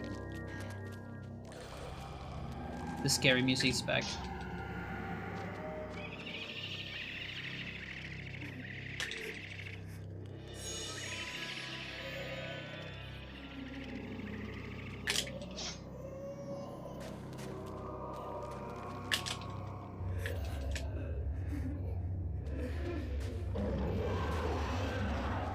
Okay, so the barrier fight is where everything can go wrong.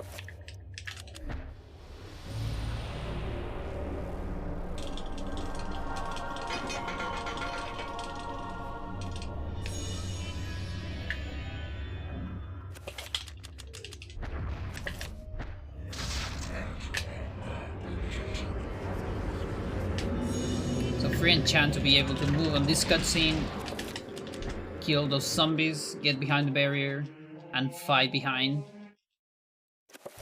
to get an edge on how fast you can kill the zombies. Please don't grab it. Okay, thank you. Otherwise, we're gonna have standing leg glitch. Definitely don't want that.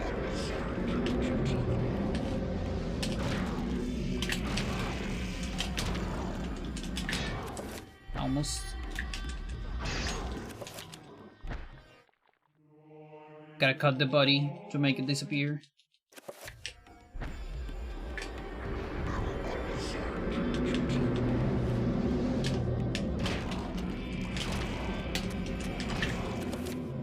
That was pretty good, actually.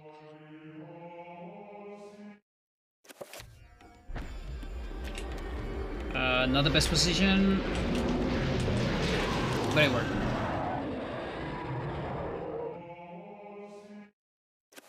So now, no magic message to move in this cutscene.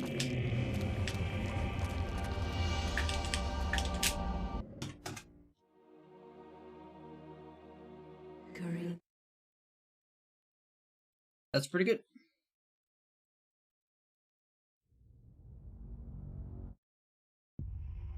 That's like pretty much as good as that fight can be on Chattur'gha.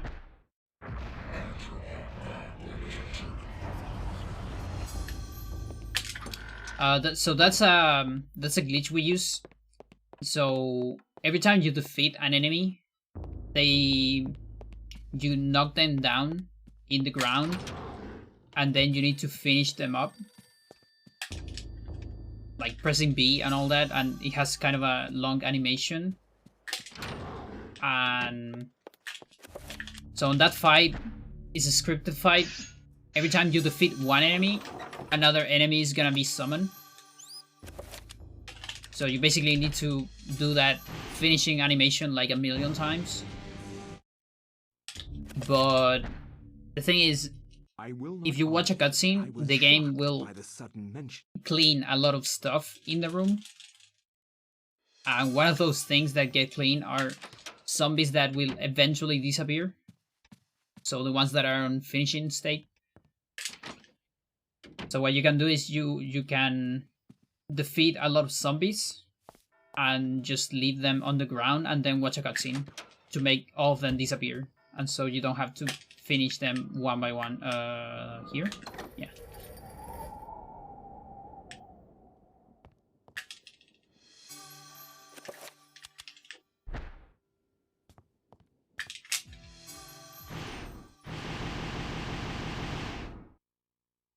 And yeah, we can use the same glitch to sometimes like unload stuff. Like for example, there's a barrier on Alex. It's the only barrier that does that shit, but it's a barrier that if you watch a cutscene, it just disappears for some reason. And it's kind of amazing because otherwise you would need to do a puzzle that lasts. Oh, I'm gonna have to. Is there another trapper here on the mansion? I think there is. There might be one on the bathroom. Otherwise, I'm fucked up. I don't actually know if there is one on the bathroom. We'll see.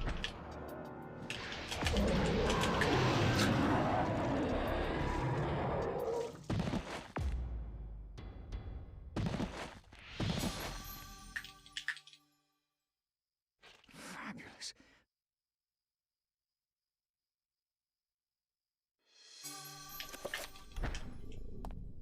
Yeah, I kind of had the feeling that there is one.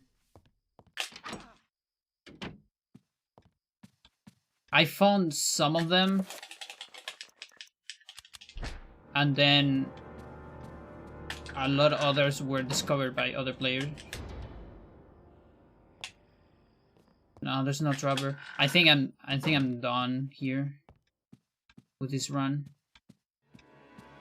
Hang on. I just want to see the other bathroom. Yeah, that's the only dropper in the match. Okay, whatever. I'm gonna save those splits.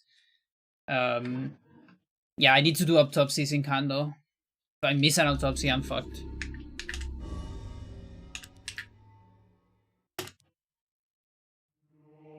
Yeah, so there's some very old glitches that didn't got into the meta into very like later on, because people didn't dive too much into those glitches, and I'm talking like very old, like 2005, 2011,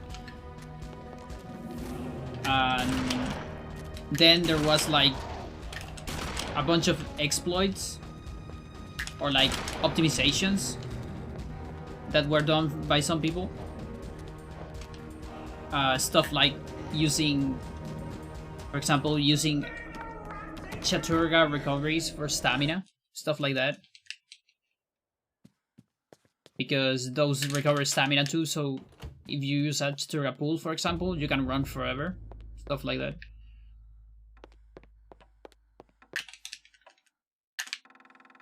And then the glitch meta was pushed by, I would say, by me and Sir.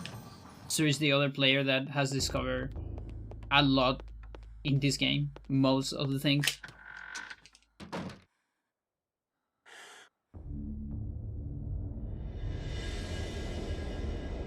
And also Toast did a lot of stuff on the early glitch meta, with like hacking the game and just making a lot of data mining, That once I could not see beyond.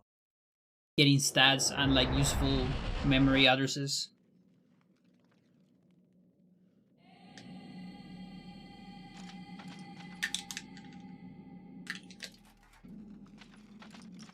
But yeah, I'm actually working on a document, a timeline, a speedrun timeline of this game.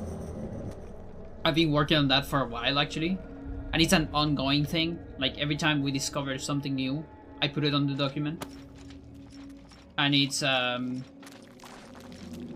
detail timeline with all the world record history. First of all, because not every record it's on, for example, speedrun.com. There's some old stuff on SDA, and also some stuff that is not even an SDA. And then the marathon history, and also like every single contribution to the game, like every documentation, exploit, glitch, and optimization found by the community, you know, like basically who discovered it, the link to the source, and the date of it.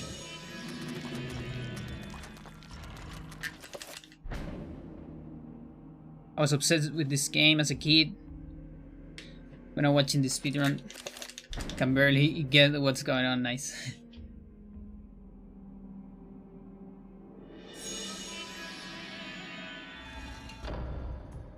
Yeah, I think that's one of the things I like the most.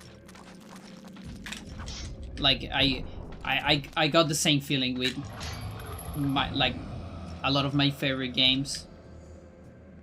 Like I remember the very first speedrun that I watched ever, I remember this very well, was a Metroid Prime speedrun. That's how pretty much I got into speedrun. Into watching speedrun at least, or following the speedrunning scene. Because it was so cool, like, just seeing how the fuck they could move so clean. Because that game has a lot of crazy movement. It was like completely crazy. And that's how I kind of fell in love with the concept of speedrunning.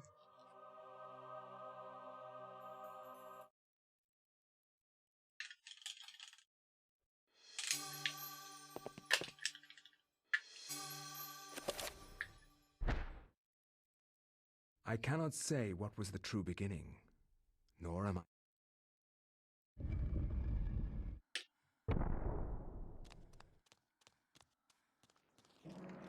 Let's get up better earlier this time. I can try to go for invisible thread. Because he actually saves time on Chattur'gha.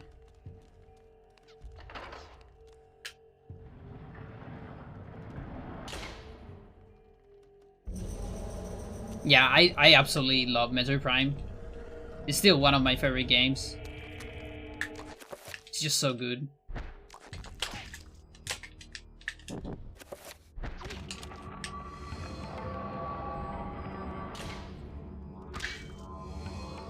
Like, if I had infinite time, I would speedrun that game. But I don't have infinite time. Because that game, to get to like to get to a level where you feel comfortable speedrunning the game, it takes way too much time.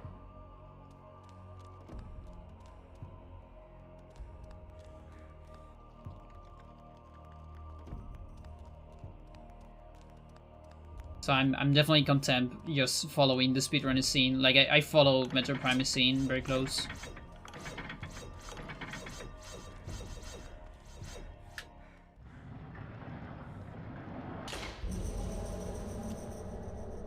Okay, so this should be 4. 1, 2, 3, 4.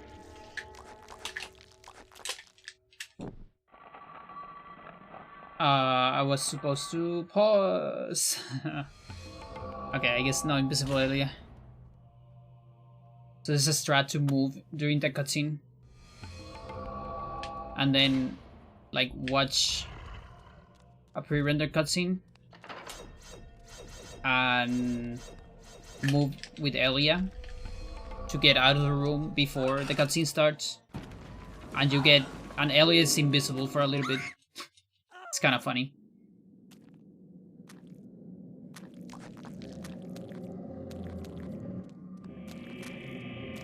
That's because there's like a lot of cutscenes where the character gets invisible, just to don't get in the way of the camera or stuff like that. So sometimes if you do glitches to move during that period, you're gonna get an invisible character. And like a floating weapon. Just moving around.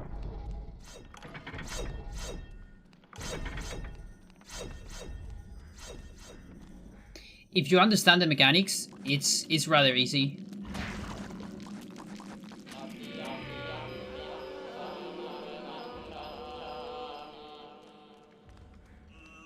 Now, when you see like, if you see streamers of, let's say, like today, for example, playing this game, they actually have a hard time.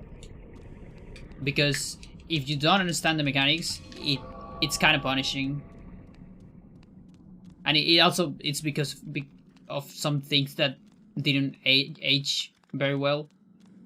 Like, for example, no autosave, stuff like that. That is one of the biggest punishments for modern gamers, I would say, because they just forget to save.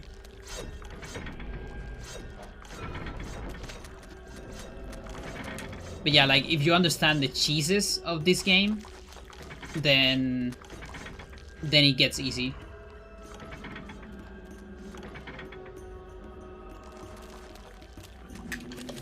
But I remember when I was young, like my first playthroughs, when I didn't understand any of the Shis, I actually had a hard time on a lot of chapters.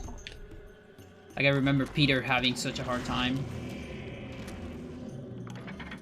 And like the Black Guardian is like one of the most infamous boss fights, I would say, for casual players.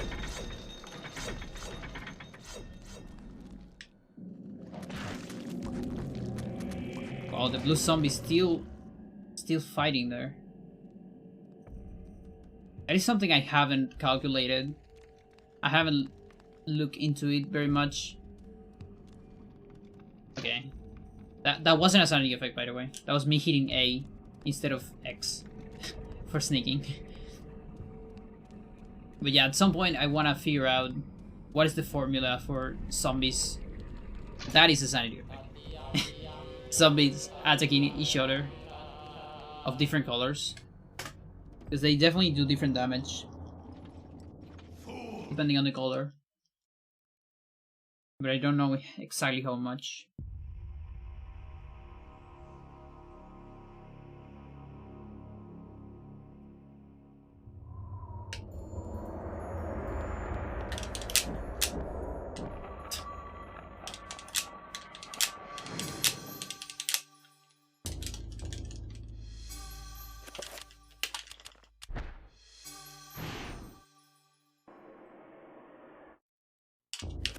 No, don't pause. Not yet.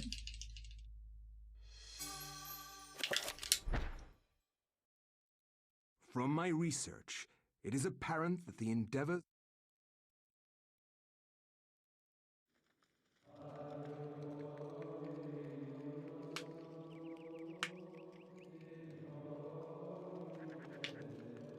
Oh yeah, it should be talking during that part. Because that fucking song, that melody right there, which should be property of Steve Hennifing, the guy that made the soundtrack for this game, can get claimed on YouTube by AdShare for some reason.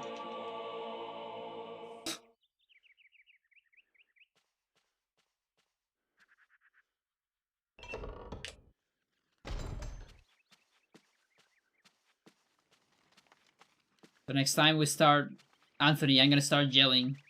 Okay?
So here's an example of knowing the cheese of the game.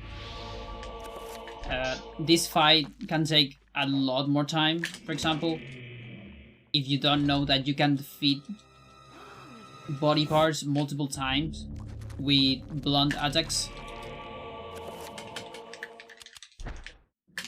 So basically, there's like blunt damage and sharp damage.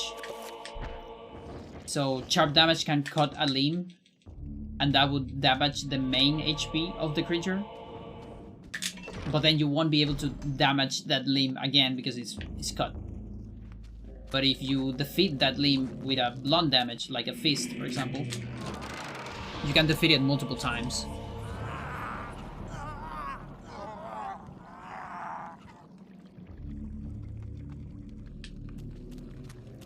Yeah. Chattur'gha is kinda hard mode.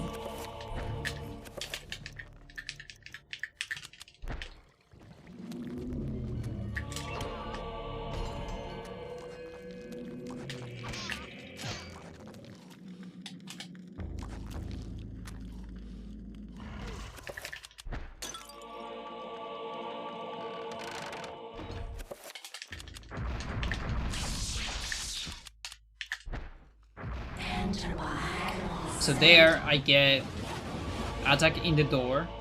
That's to get a long animation. And then I can translate that animation into the next room. And delay the cutscene from starting using an like the destroying the urn animation.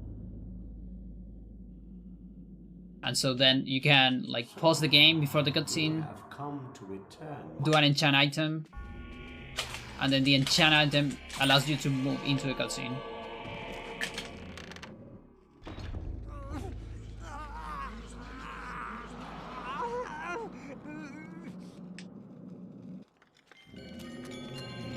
This is me trying to speed through it.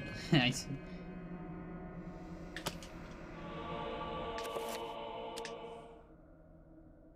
This is a mandatory tutorial. When you're getting scrolls. Usually just skip that on any percent, for example. Just don't get any single scroll or codex. And yeah, there I do an attack to trigger the trapper early and put it on like a good spot to fit between the trapper and the wall.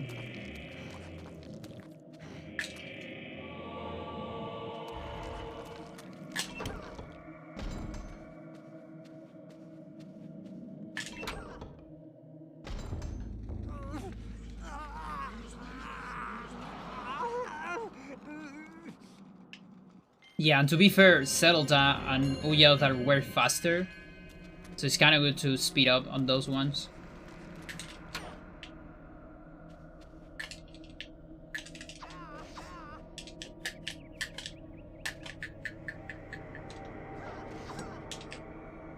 So that's kind of a tricky one. There's basically a trigger there that initiates the horror fight. But what you can do is you can do an attack and open a text menu at the same time. Come on, come on. And so you advance a couple of units during the attack, and then the cutscene cannot start because the text box is on the screen. And so then you close the text box after the attack, and you are farther away from the trigger, so you skip the horror fight.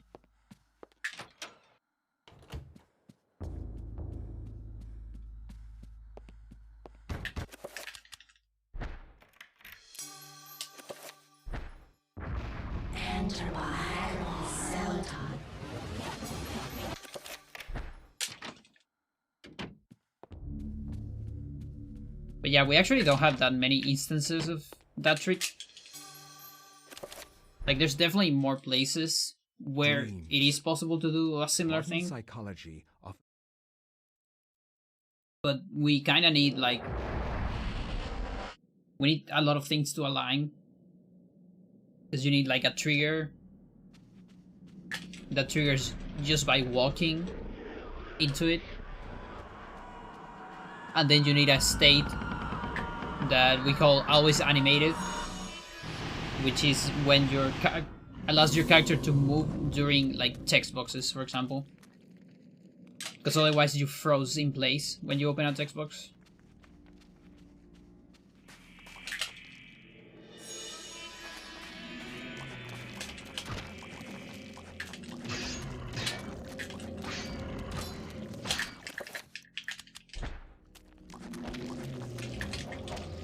Oh. Oh. Whatever. Let's just kill it normally. So I can like... Where's the ladder? Okay, there you go.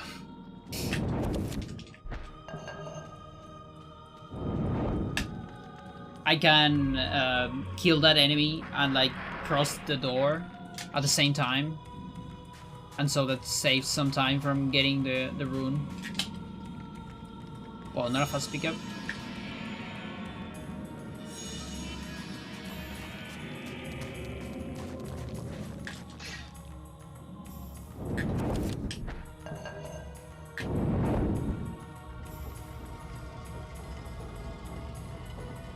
Yeah. Yeah, I kind of feel like that's happening to a lot of people, actually. That I'm too late. Yeah, I tend to do it at this time. It's kind of a seasonal thing because it's summer here. And I just cannot exist during the day. It's too hot for me. And I want to die. So I don't want to stream at that during the day because it won't be fun for anyone. Oh, there's a sanity effect here. So we won't hear this horror because sanity effects last during cutscenes. I guess I can try to 1, 2. I don't know if this is gonna work, but might as well try it. Oh shit. Oh shit.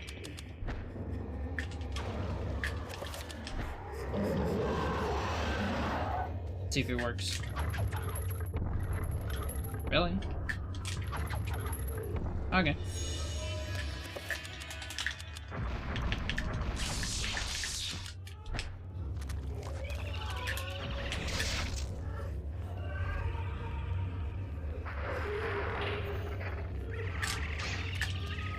Yeah, me too. Same thing. Yeah, like I stream super late actually. Like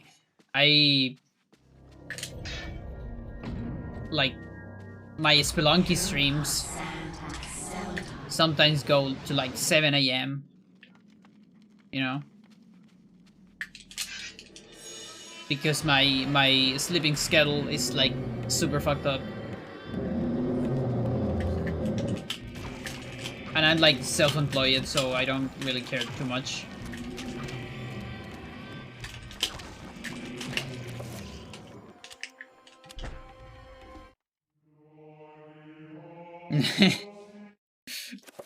That's funny.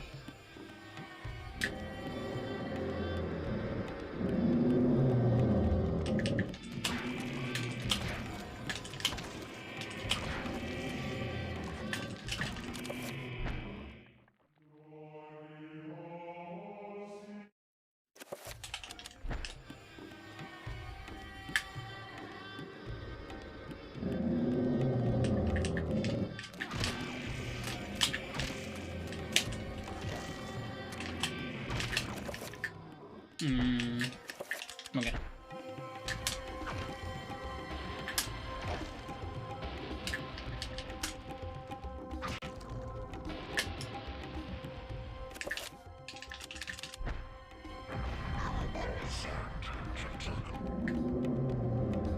Yeah, it's usually like this for me on summer. Like I get pretty fucked up. Okay, that was super clean.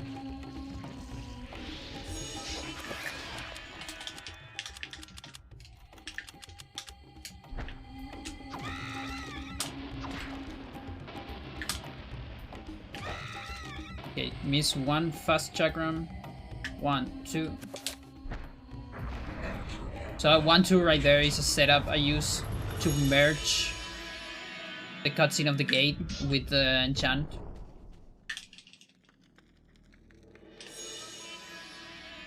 Saves a little bit of time.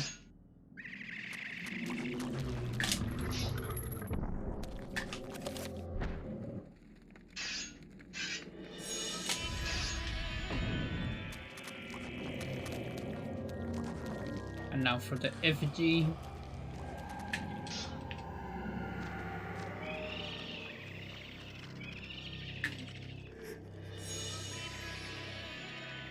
You can run and press target while you run with a certain rhythm to like make trappers think that you're not running. And you still get like pretty good speed, like way faster than either sneaking or like walking. And my health is really, really low. I kind of want to do an... Hang on. Just in case. Almost sure I can't explode here. Yeah, okay. Maybe I don't actually need that, but whatever.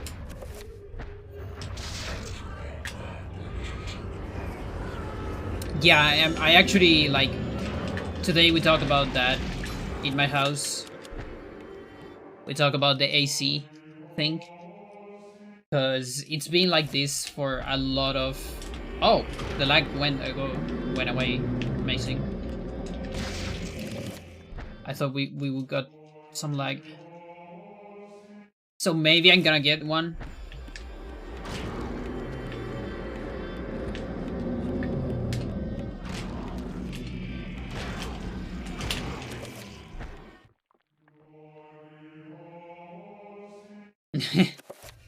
Yeah.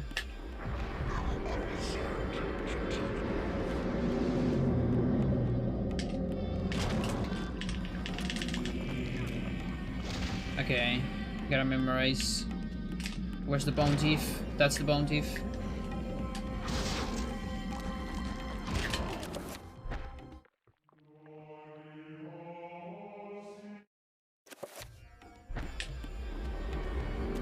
Yeah, there's a little bit of lag, but it's like fine. So this fight you can get massive lag if you're unlucky. Because the barrier is too close to the camera. And so sometimes it triggers like massive lag. And if you get it, you can do an enchant item to get rid of it. But sometimes you just get a tiny bit of lag. And kind of goes on and off during the fight, like this one.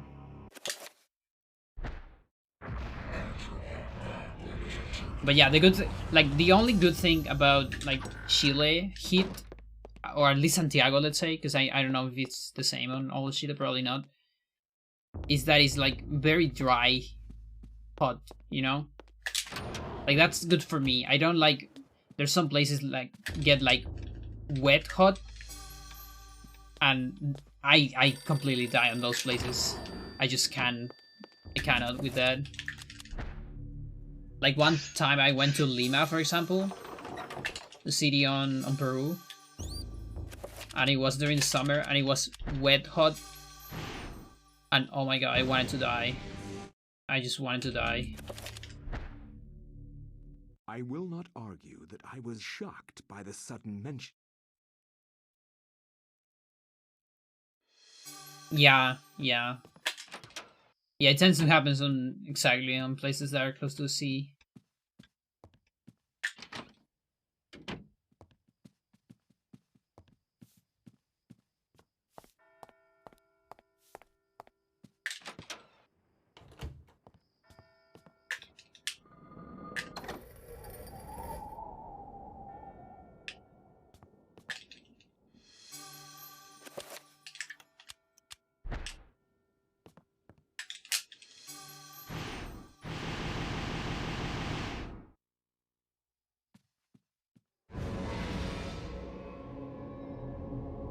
Okay, this time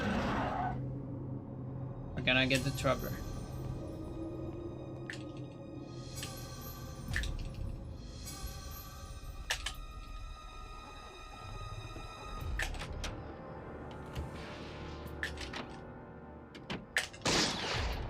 You know, I'm not really used to reset for missing stuff.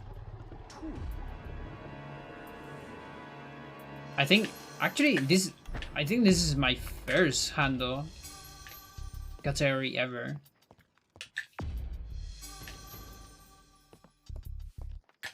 Like the closest thing I've done to Hundo, I did something on Hybrid Heaven that was max fights, but it's not exactly Hundo. It's more of a challenge run. I haven't roaded Hundo on Hybrid. How fantastic. And I never did Hundo for Hocus Pocus because it's just so awful. Like it's the same 80%, but with like a lot of extra running to get extra treasures that just don't do anything for the run. Just make it more boring.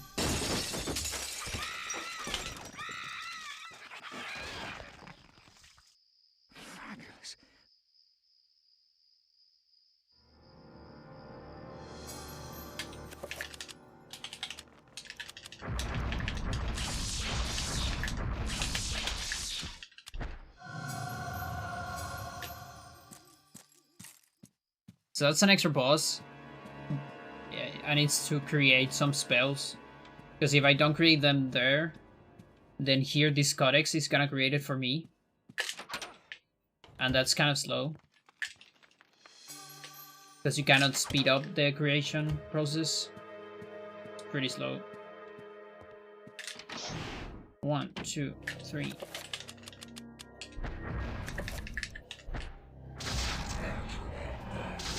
No magic message. Another one. Pause. And moving the cutscene. Reload.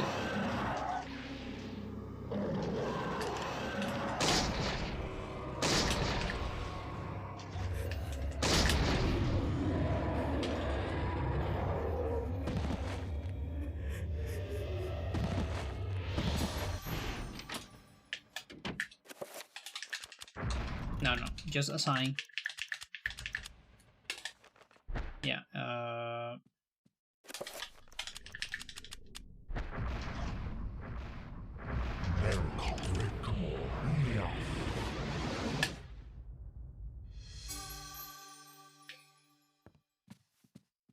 so that's a setup to make 2 spells at the same time and reload 2 during the spells.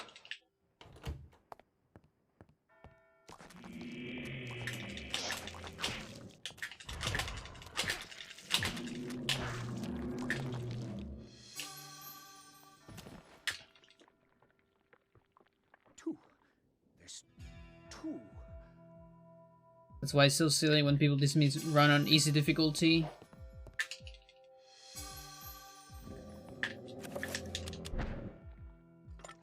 Or that don't do everything in the game. Sometimes those runs are just boring. Yeah, it can be.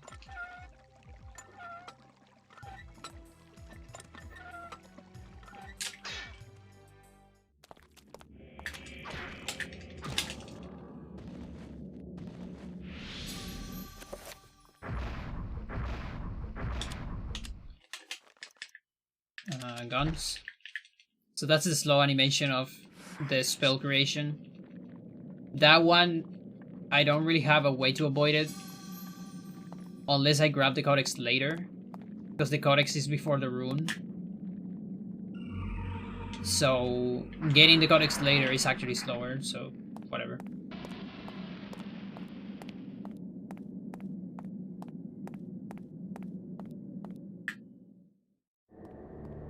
But yeah, that's actually one of the reasons why I didn't I didn't put every single requirement or every single item as a requirement for this run, for example. Like, I use a criteria very close to Ocarina of Time, which is getting all the items that last until the end of your inventory. So everything that gets wiped out doesn't count. Because otherwise you need to get every single ammo. And it doesn't add anything to the run, really. Holy. Really.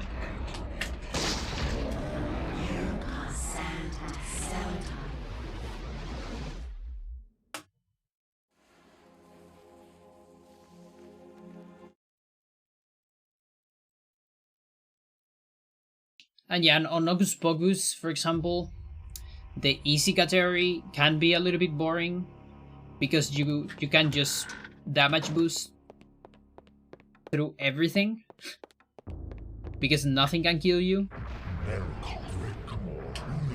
That said, I still like the easy category because it's like it's the most optimized one, and it's the one that I got the most practice on movement, because I don't have to worry about enemies and stuff like that.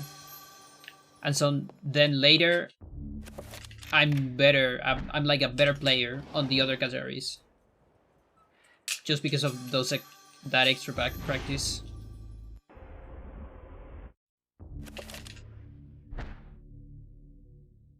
The ancients' influence was incredible. From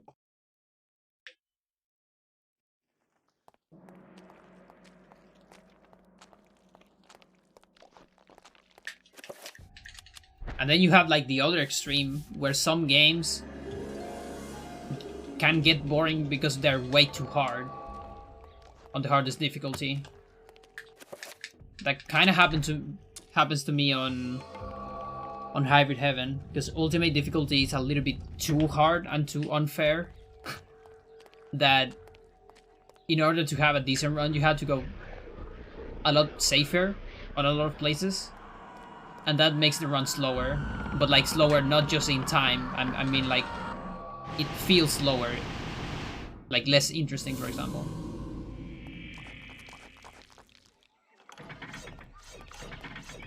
Explode. Thanks.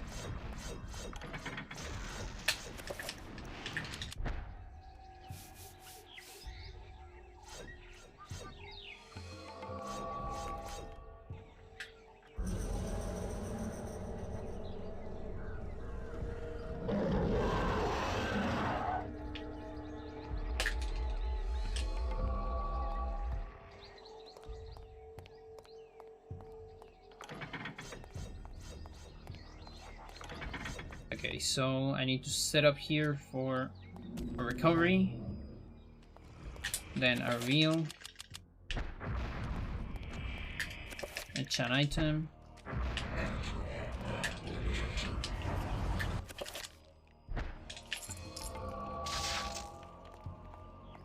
good.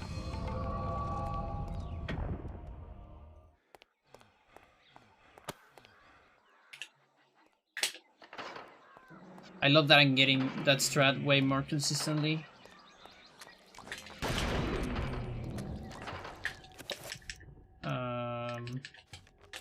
Yeah, just clean.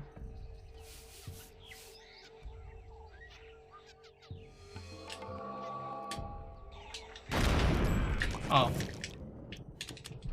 Oh, I shouldn't chant shotgun. I forgot about that. That's whatever.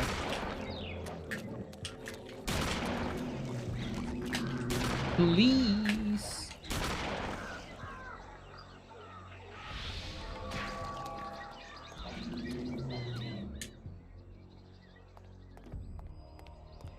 Yeah, on Chattur'gha I need to enchant shotgun. Also, I didn't save here, so I better get this.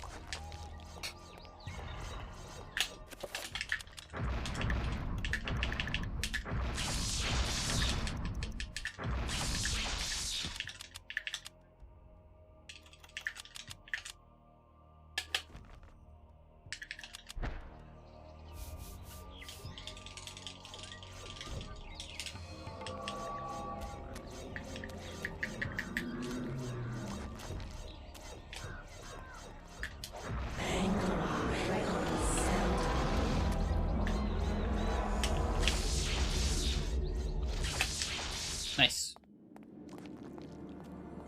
I'm gonna run out of bullets, most likely.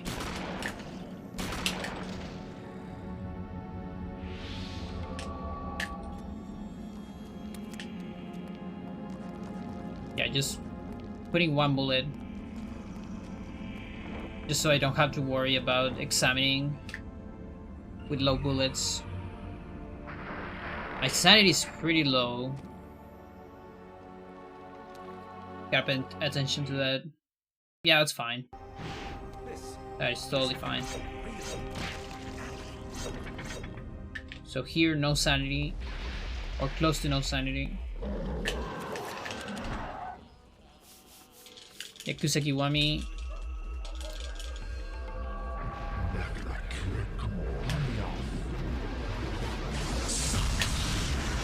There's a really cool speed tech that you just can't pull off in higher difficulties.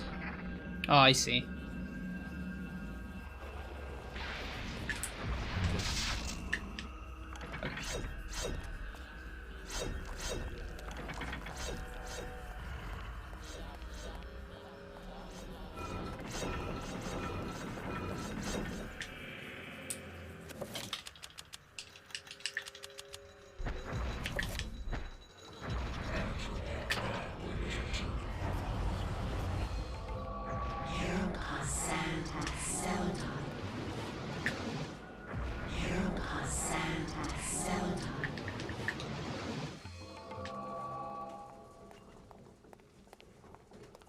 Okay, I might need another manip.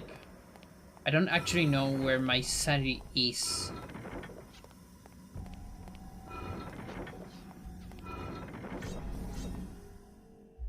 I'm just gonna sneak, because I don't know if it's high enough. Yeah, it doesn't look that high. So here I should put this. Is it that one? No, it's this one. There you go. Yeah. So then the last dispel, I need to do it manually. The Chattur'gha one.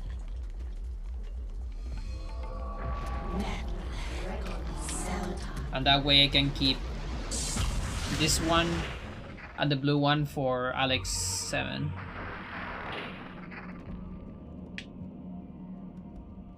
That's like the small adjustment you have to do on Lindsay.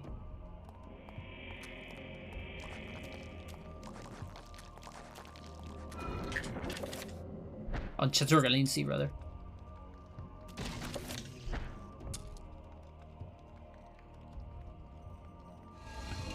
Yeah, there's like a lot of tech on Lindsay that it's kind of hard to describe everything because I gotta pay attention. This can't be happening. Just too many things I need to pay attention. Like sneaking there that I forgot.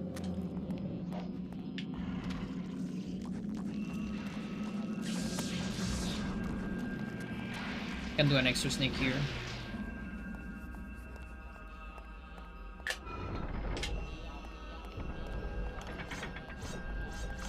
Okay, so cancel spell to avoid a sanity effect. Then kill all the zombies to make this room safe for an examine later, or for to use the brooch. Because if it's not safe, the game doesn't let you use it. Okay, that zombie's gonna okay, this sucks. Oh, everything sucks. Oh god. I'm ready for low health. Is it gonna be here or not? Yeah, okay. So let me go past this. Okay.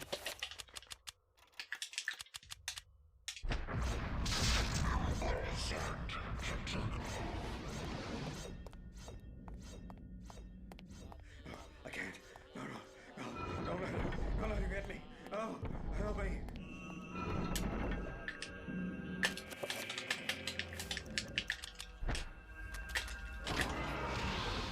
Please no low health.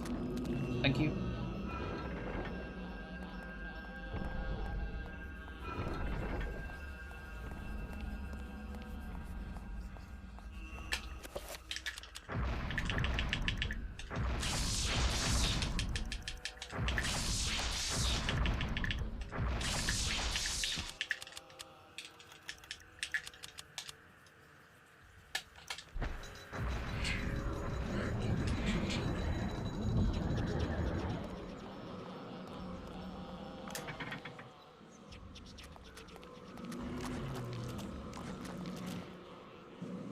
Okay, no sanity effect, that's good. That zombie better get nuke at some point. Could have burned it.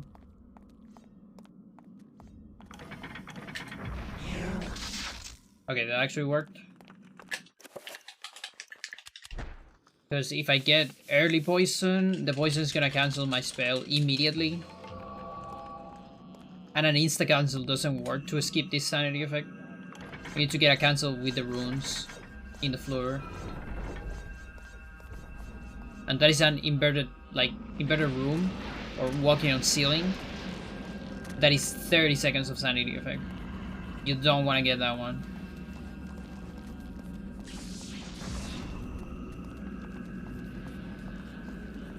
So here another manipulation.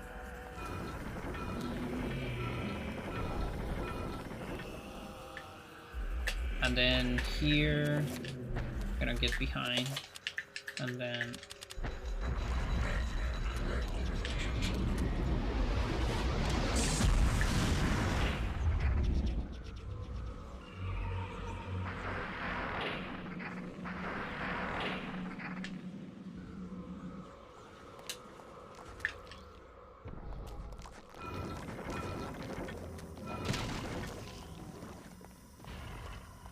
maybe I should have burned that zombie.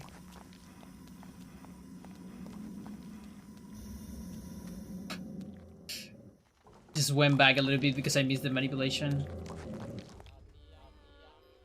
So this manipulation I'm talking are... Okay, hang on. Cannot really say it now.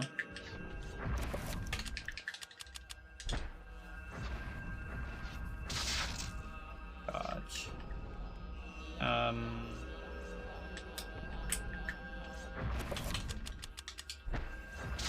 There you go.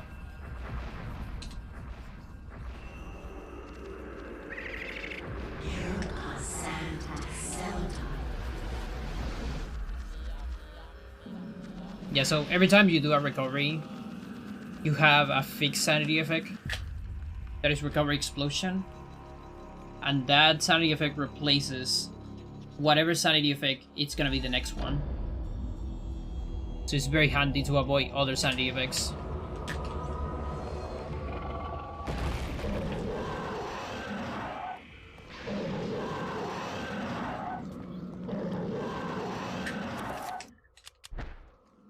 And it comes at the price of 10 magic if you use Cell recovery.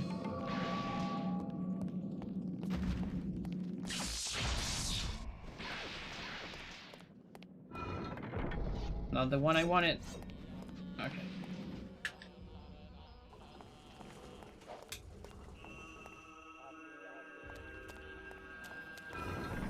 Don't have enough magic for a pool. Not yet. Maybe somewhere in this room.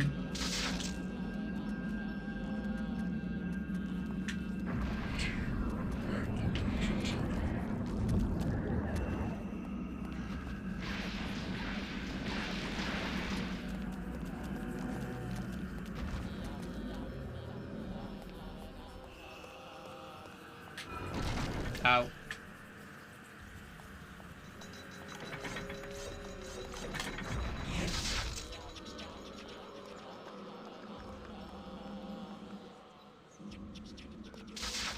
Okay, let's do a no magic message there, so I don't have to worry about sanity effects for a while.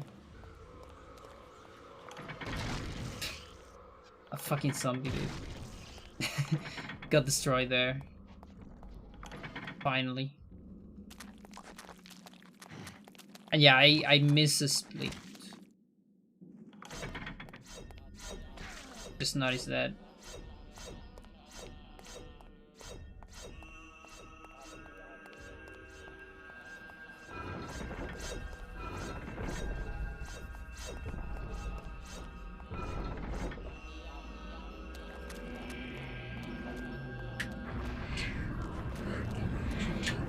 You can land that spell inside this little cutscene.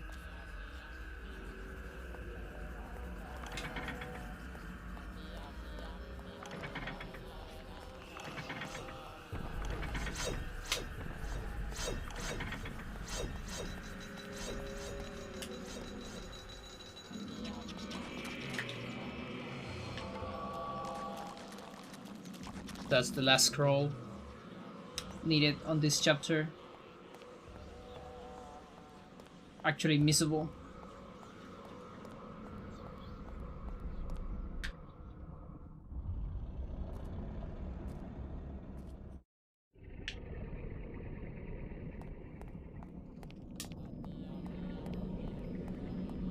And that's gonna be it for Lindsay.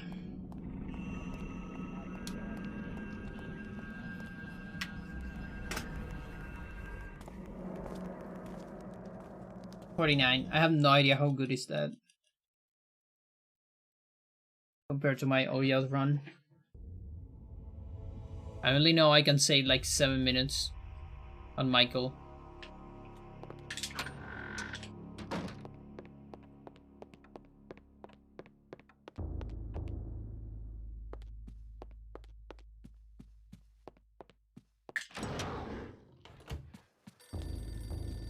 Alex's magic is just so broken.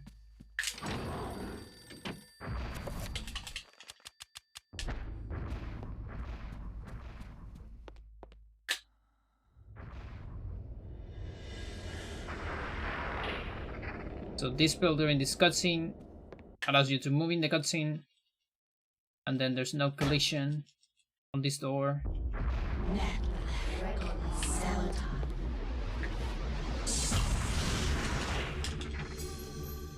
So that's early stethoscope. And that way you don't have to go grab the pickaxe.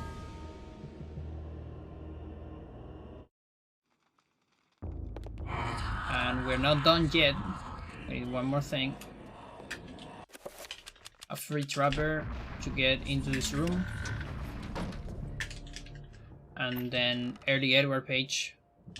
So we don't need to go to the second floor again. You are not free to leave this plane. So now attack here, reveal here, and read Paul. In Europe, during the time of the Inquisition,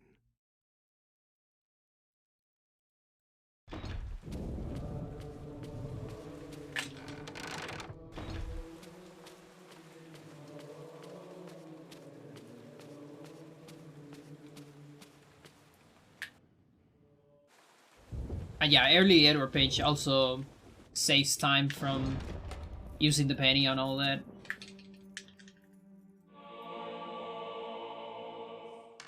Because otherwise you need to, like, normally you go to the basement after Peter uses the penny on the fuse box.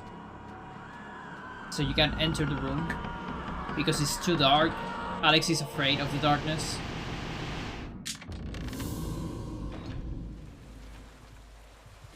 But if you don't go alone, if you go with a trapper as company, she's not afraid of the darkness. Or if she uses the revolver. So either if you have a gun and bullets, because you need to reload, or if you have, you know, someone to make company for you, then you are not afraid of darkness. That's how it works.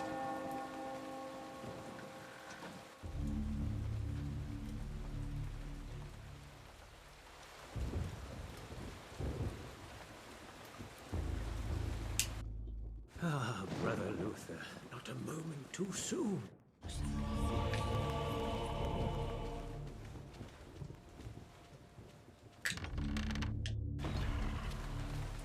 There's also a more bizarre way to get inside the bathroom with like the spice jar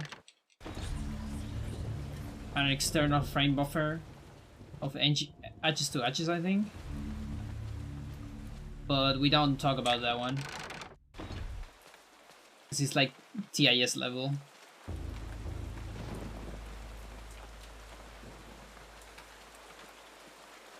It might be useful for a curse category on this game, which it's like 80%, but allowing you to use jump to game, like in the middle of the run. Because that way I think you can beat the game, you can play like up to Kareem and then like do Edward, I think, and teleport to the last area of the game, something like that. I don't quite remember the route. But it's like beating the game on like 30 minutes.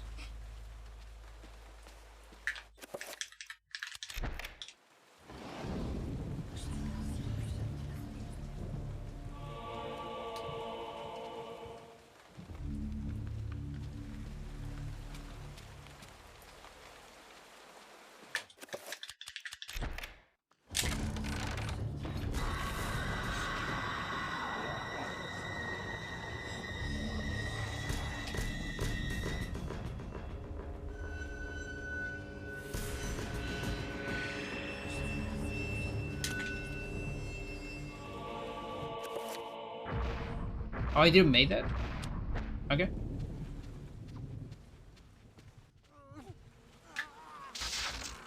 Okay, no main message, another one. Mace.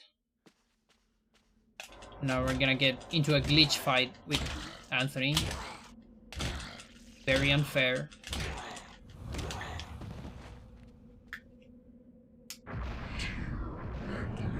This guy getting a rough time. His entire life and beyond.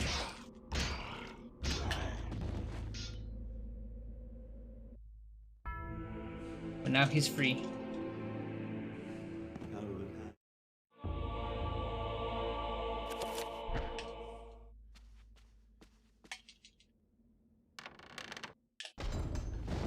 And that part's scary when you leave the room, because if you land on the cutscene you can get a soft lock.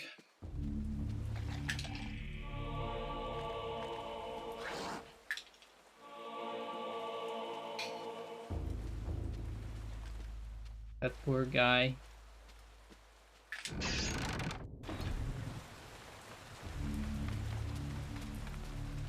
Might need to put my glasses. Maybe on the horror cutscene.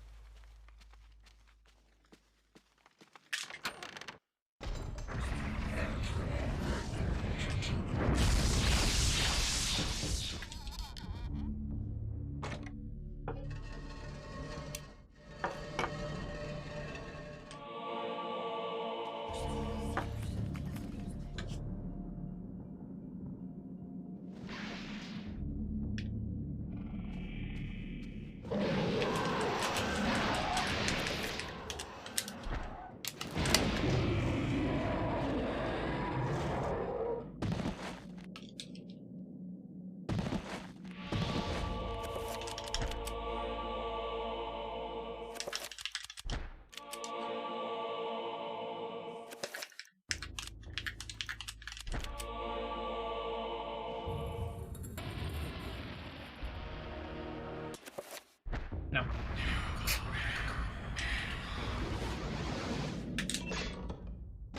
Okay.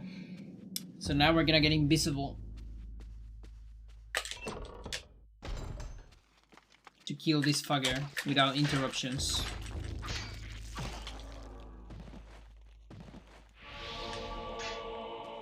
And also to avoid all the sanity damage of enemies. And body blocking. Well, we're still gonna get body blocked, but might be a little bit more manageable.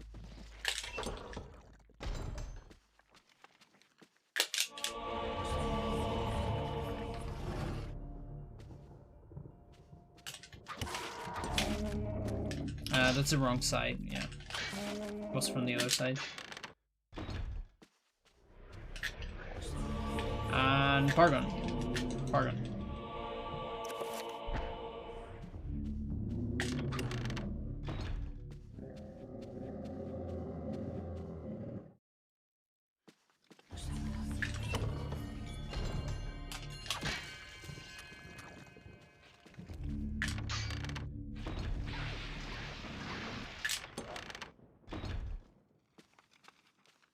I'm not entirely sure if I have bleeding walls. Okay, I think we have bleeding walls.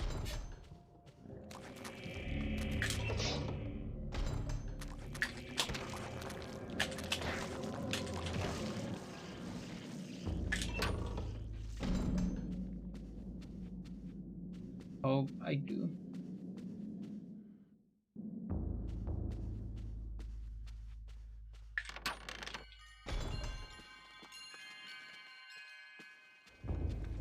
And guess what? I miss a split. Every time.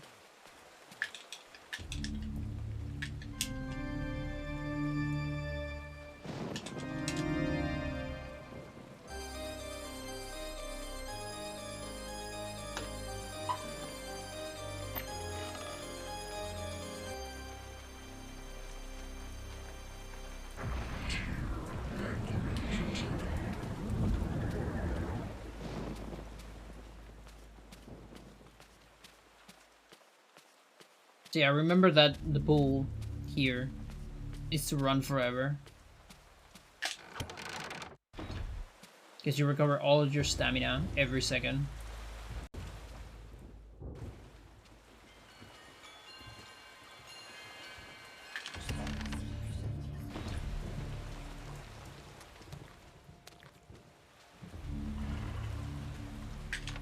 Like, that was probably the biggest time save between the very first segmented run and the second attempt of segmented run. So like between 2005 and 2011, just implementing this thing probably saved tons of minutes, especially on Edward.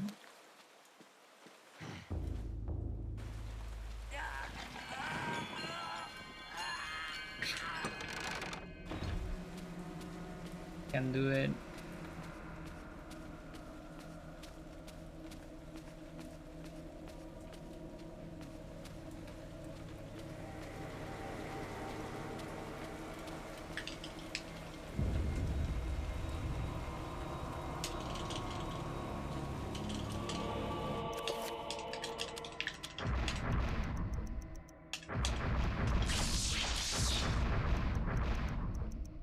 Zombie. Dispel.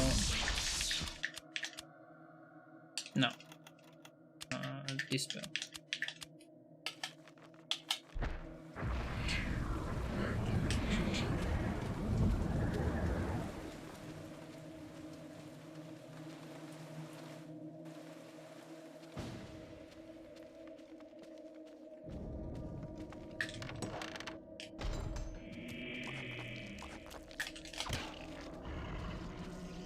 I'm kind of going risky on side effects here.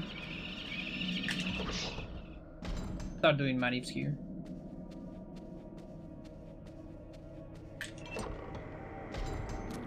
I just forgot about them.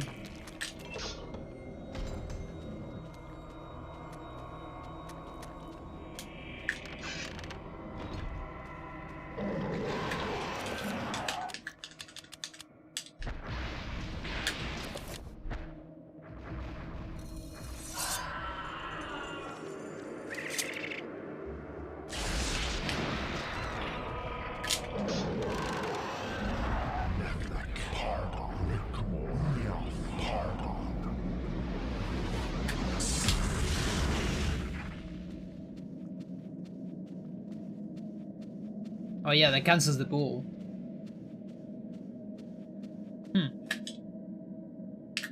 Interesting. You are a clever man.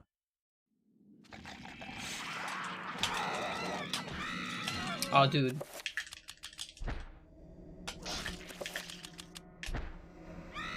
Okay.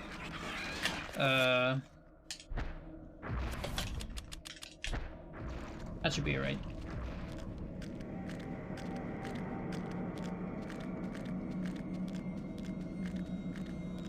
Yeah, I switched target by accident.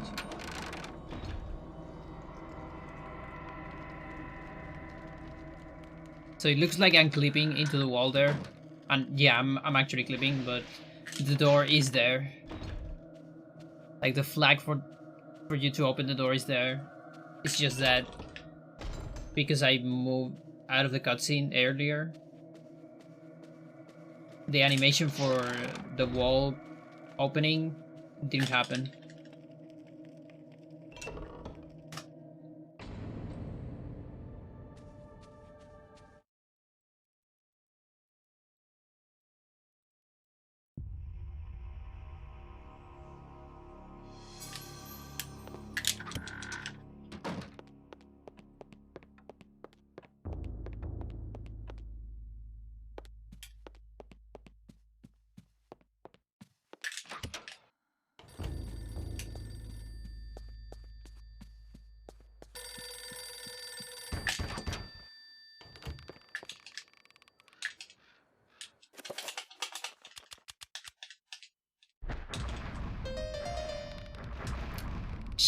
shit.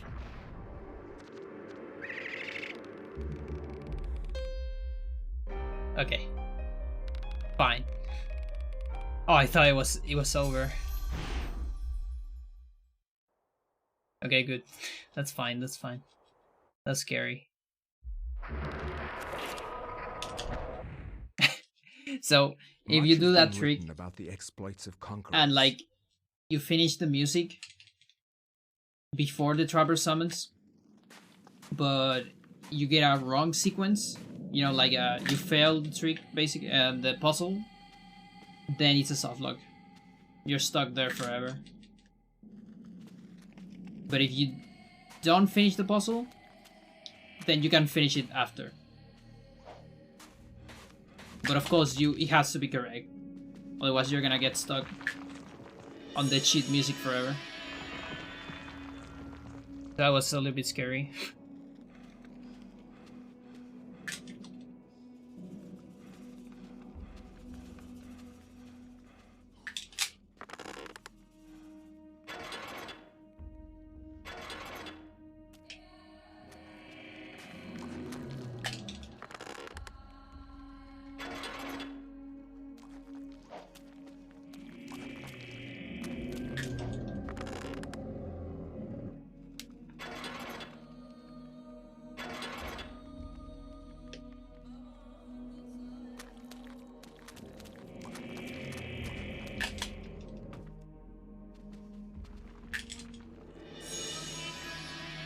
Okay, we'll get bleeding walls here.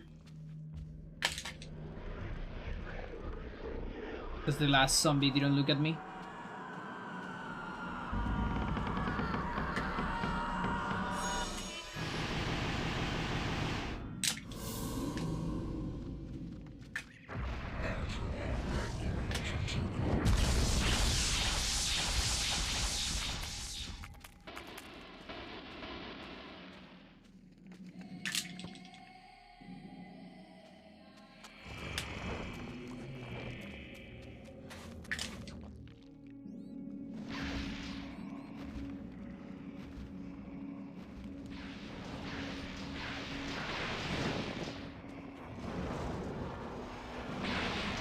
Holy shit.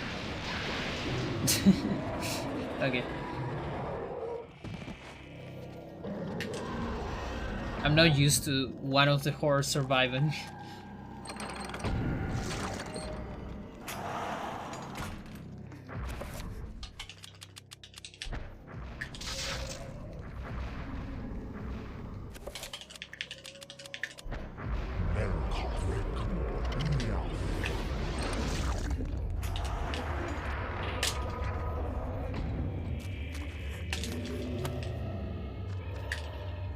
That right there, when you get into this matcher, before dying, you get a very interesting property that we call zombie hover. And basically, it means that Roberto is now a ghost. He can float, and he can go through enemies. And you always get it when you get into Smasher. The problem is you die after it, so you cannot get the use of it. But if you can find a way to survive the Smasher, you're gonna get the property, and that's what I did. We got the Smasher during the summoning of a trapper. And so that way I avoid the death trigger, or the game over trigger. Because I'm controlling the trapper in the meantime. Okay, so this should be shield here. Zombie there. That was super slow.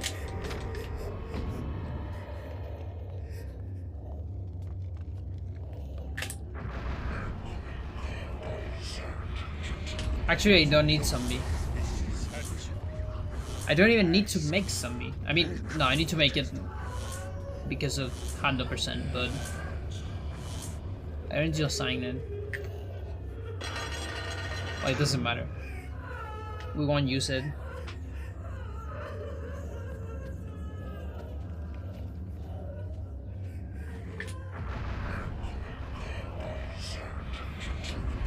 So if you look at my magic, you'll see my magic going up after this cutscene. That's because you can recover your magic if you finish a spell just before Black Bar's cutscene, like that one. 1, 2, 3.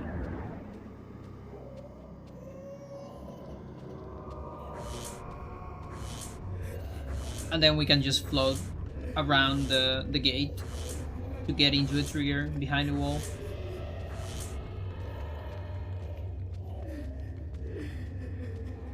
The movement can be a little bit tricky because it's out of the camera. The camera was not made to walk behind that.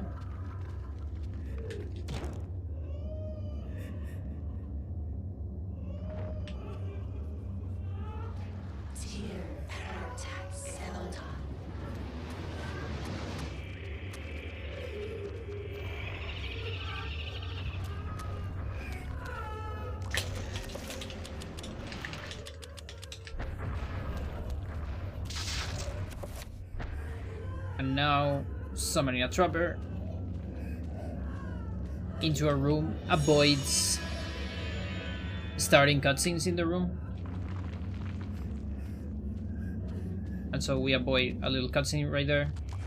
The trigger's still there, so you gotta pay attention when you leave the room. It's kind of small trigger though, so it's not hard to avoid.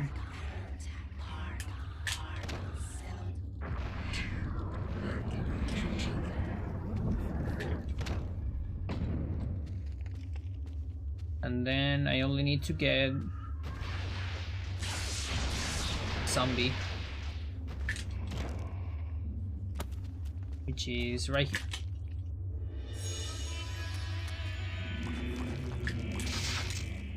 Oh, whatever. There's no sanity effect. Oh, come on.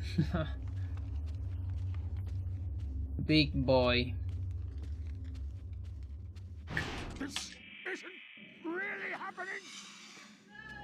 Yeah, like I could have reacted better to that no magic message and go immediately into the room.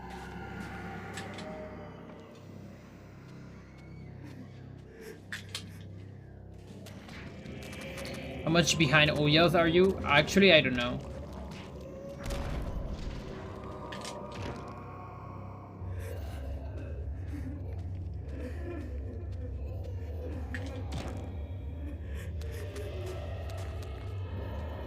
Maybe a minute or two. Not entirely sure. And I'm gonna get even more behind on Peter because of how the chapter works. But yeah, I have no idea actually. Maybe I'm not that much behind.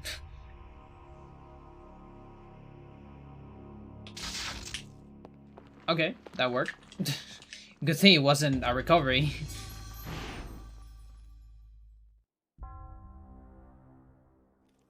If I cancel recovery there, it's kind of the end of the run. If that happens. I mean, it's not the end, but it sucks. Redefined how mankind. It sucks to lose explosion. It's the end on an optimized category for sure. This one is not, so.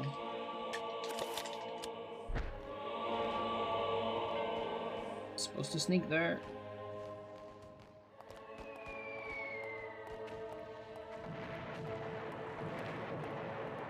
But yeah, here we cannot do zombie clip for the Guardian. So I need to get insta-kill instead. And while insta-kill saves a lot of time from a normal fight, it's still slower than zombie clip. Although more consistent.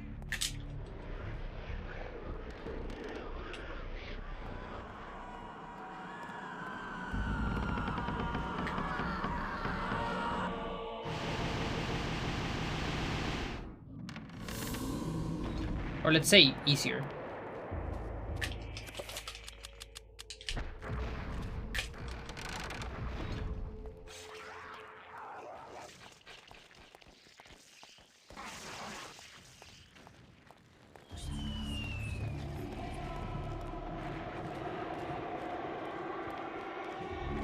Okay, Bone Teeth didn't look at me. That's always good. Always lovely.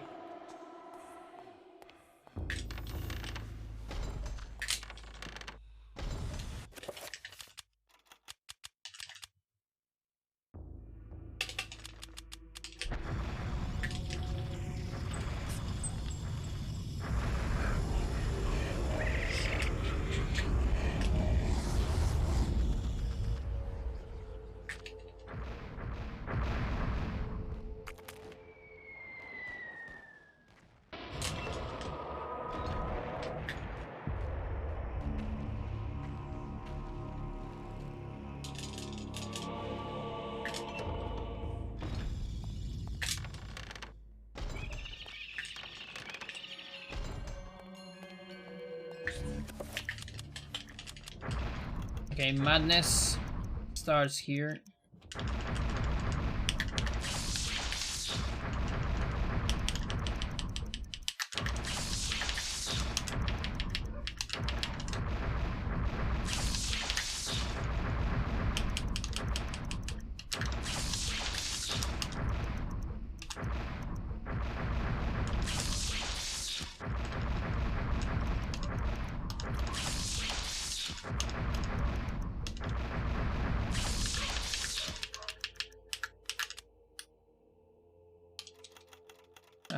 What else? Yeah, just gotta do everything.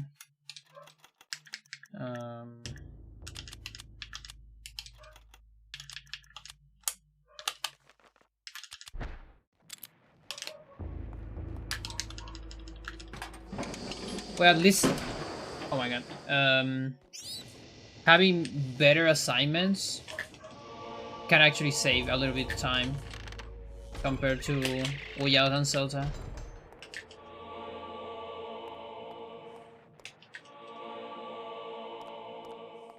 Okay, actually that ammo is not that far away. So I guess I'm skipping the one on the last room then.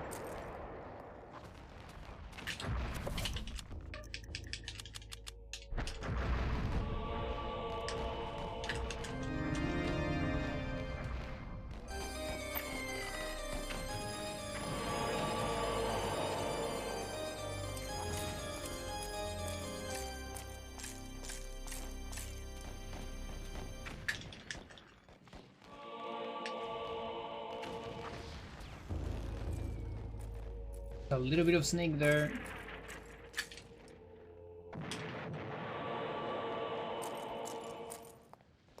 Just to have enough stamina for this part.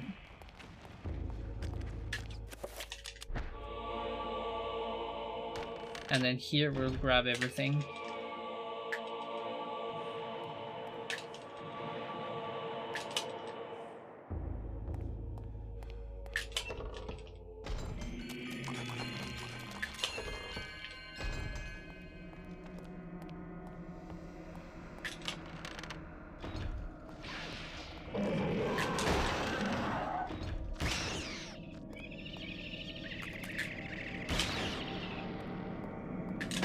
Being extra safe there.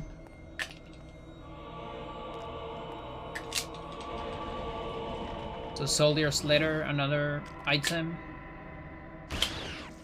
Extra item that I need to get.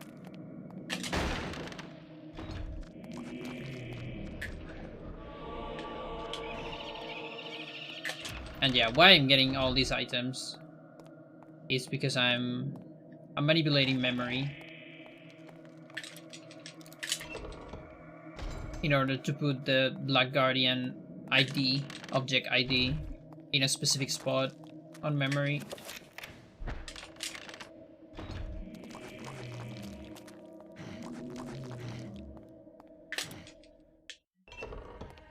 Because we want to make the game think that the Black Guardian was the last trapper we summoned. So that way the game is gonna kill that the next time I summon another trapper. Why would you erase? I did the thing to skip this. What? Maybe I didn't. I guess I didn't. That's fine.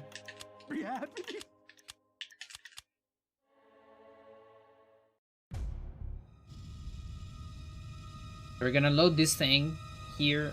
Trapper ID is 40. Now we're gonna load this one. And if my manipulation was correct, which I still don't know, then the Black Guardian ID is also gonna be 40. And then the game kills the last creature you summon.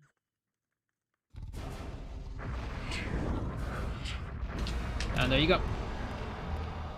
So it's just a big fat trapper.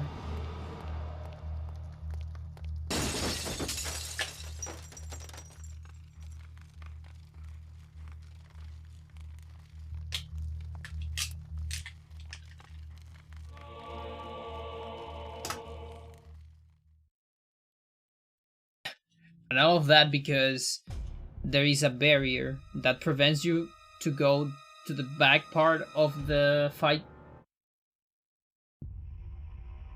Because otherwise you would do zombie clip. Zombie clip is faster. That's what you do on the other fates. But there's no way to get back. I mean, no way to get on the back of the Black Guardian, rather. Because the fucking barrier, even if you can clip into the barrier, once you are past the barrier, it pushes you inwards. Like every single frame.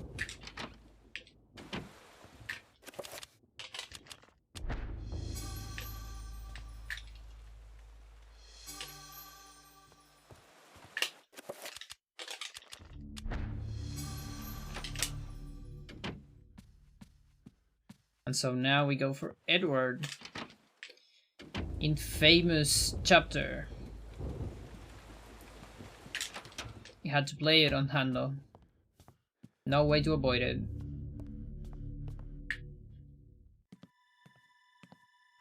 Because there's 2 scrolls we need to get, so here's one. And the other one is way later on the basement.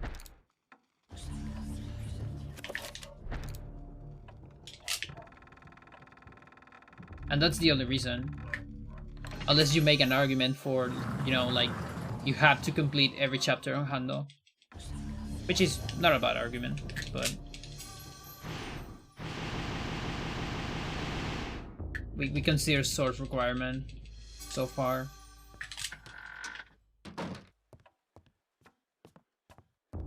Okay, so... Revolver... Rubber... No magic message. Move here. Reveal. Free cast. 7 enchant.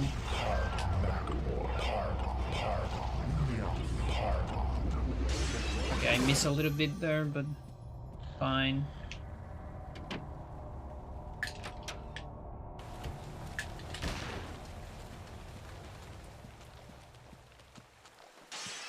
One, two, three. I missed a pool. Oh, that really sucks. I guess I can do it here. How bad is that if I do it here?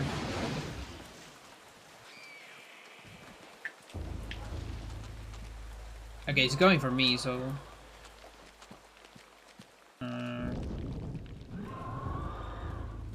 like, don't you want to go more aggro than this? Maybe? Okay.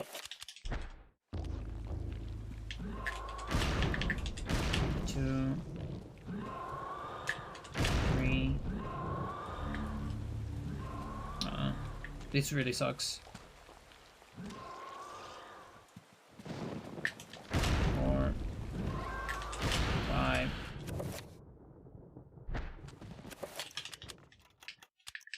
I don't think it's gonna work. Fuck. This is gonna suck. Yo, Gryphon, how you doing?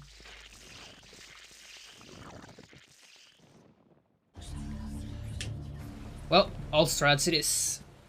Bad all strats.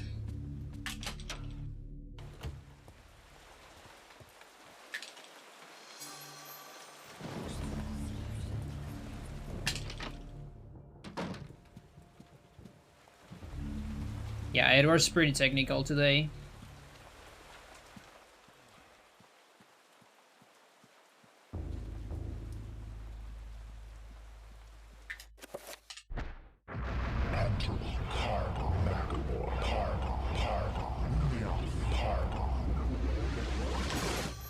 Oh yeah, I gotta grab this thing. Have an entire minute though.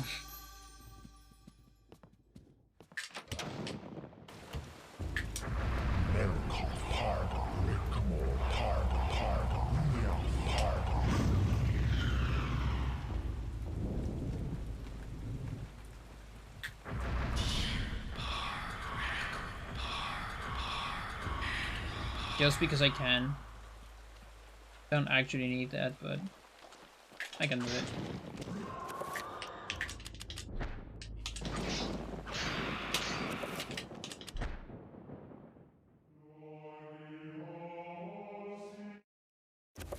So that cutscene is to avoid another cutscene where the vampire takes a look at the pillar, and that one's longer. So, and yeah, this is kind of how Edward looked for a while before Edward's Keep was discovered. This was kind of the way Edward was played. This is the first part of Edward.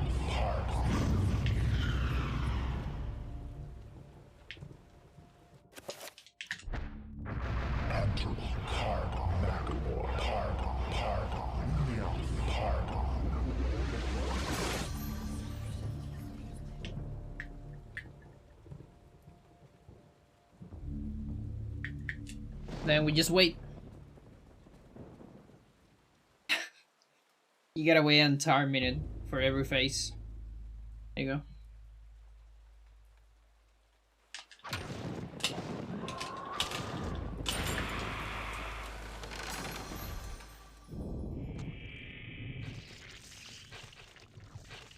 But yeah, otherwise the technical strat is way more entertaining.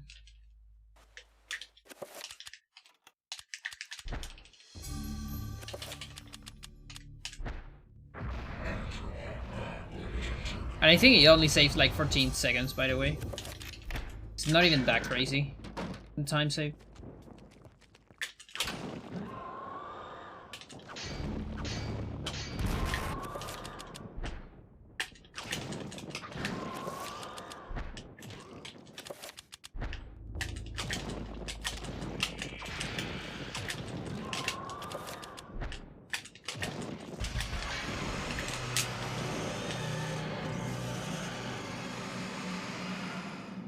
Good thing I had a Mantra Pro.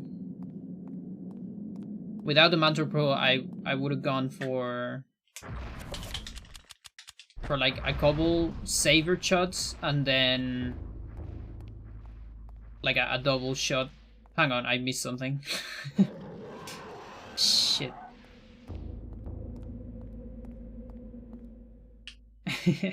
We gotta go back. That's just my muscle memory because I'm not used to do the old strat. Is it here? Yeah. So I missed this. There you go. Otherwise, the run would be invalid.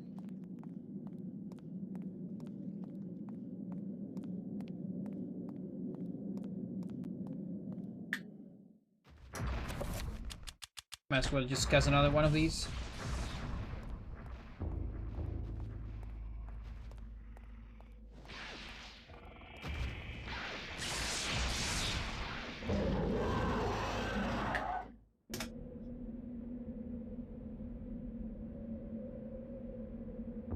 Yeah, I gotta get every single scroll. Those scrolls are the only reason why I'm doing Edward. So, better grab those.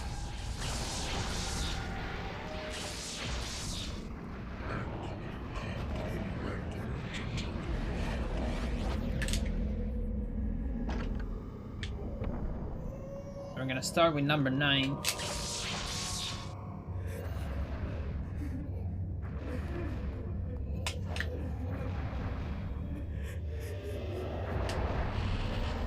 There's actually a route here that has a specific order.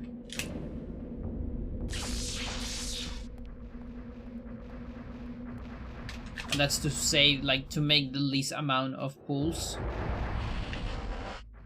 So this rune on top of my head, that's a pool. Magical pool. And it makes you recover stats while you have it. Every second. And that includes stamina. So you can run forever. But casting one of those is still like 3.5 seconds or 3 seconds. Let's say 3 to 4 seconds. So if you can avoid casting one, that's kind of cool.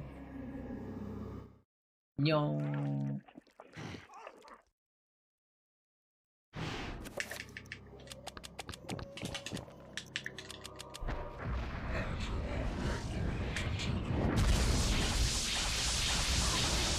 So yeah, I get drunk on this room to avoid sanity effects later. Because... Oh, hang on, actually, because I didn't do the... Or did I? No, I did. Yeah. So I have a glitch. This is kind of a glitch. Edward Enga. Because it can have sanity effects. Which is not normal. Normally you cannot have them on Enga. On Edward, at least. And so... I need to get drunk to recover sanity. Just to avoid sanity effects. But I can still get a pause sanity effect before I get drunk.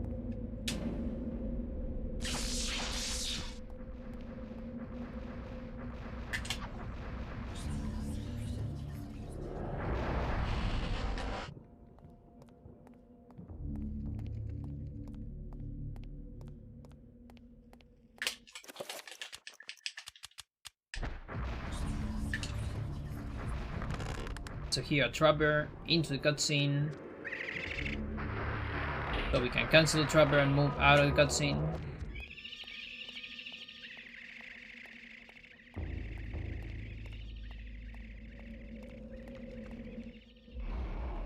And that actually saves a bunch of time. Because that cutscene's pretty long. 3, 2...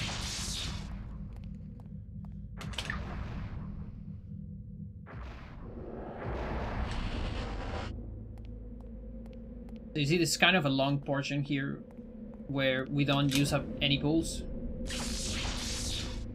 So the idea is to put the spires that take the least amount of running when you don't have a pull.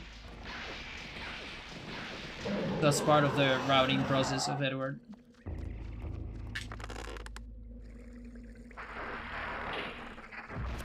And then here we need one. Because we're gonna run out of stamina.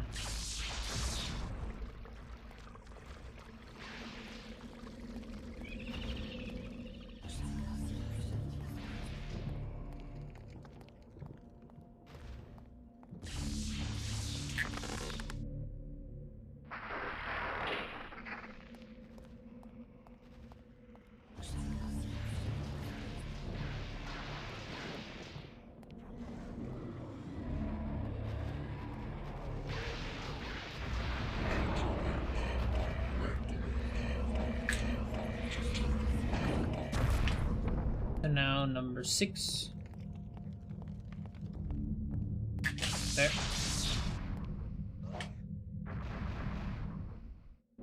And yeah, one of the cool things about having the saver here, which I've done in the technical route, is that it's way easier to do portal cancels.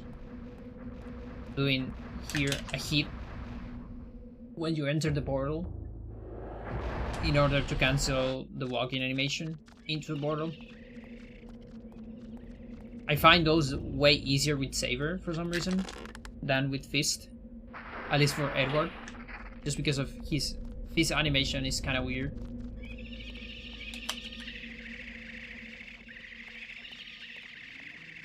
Where's the other? There's okay.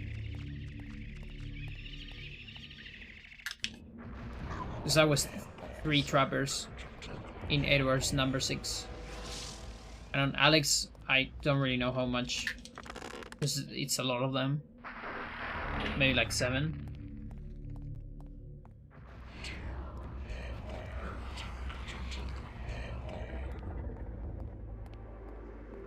Six. I would say between 6 and 8. But 8 seems way too much.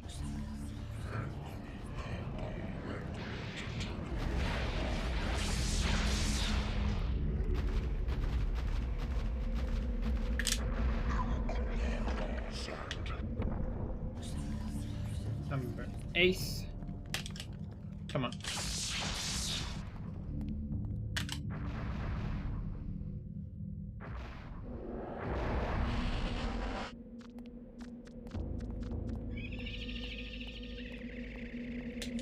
For Netleg.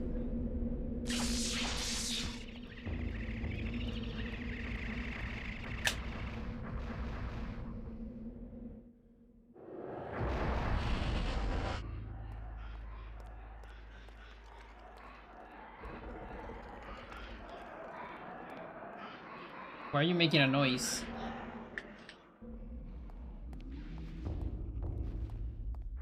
The Guardian was kind of stuck in a teleporting animation.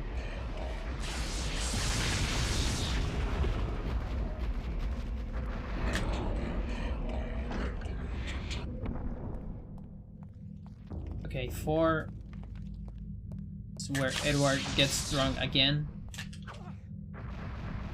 Unavoidable.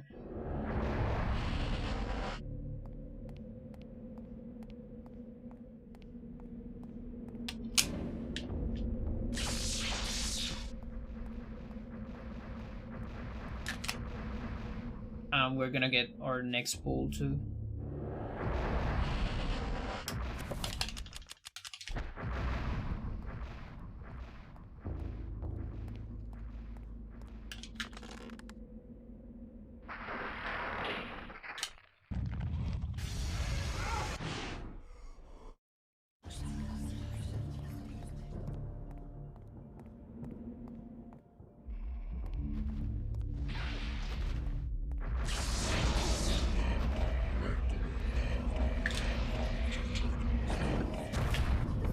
Number 5, and then 2 more.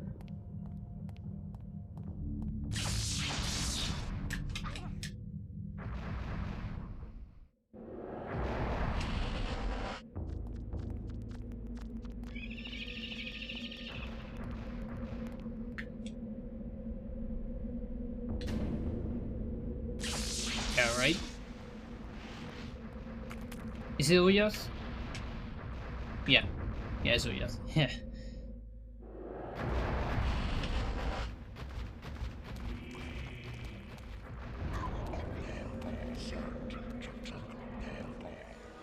Yeah. On all alignments, if I played without skipping cutscenes, we might see it. We're gonna see it once, because then I can skip it on the next playthrough.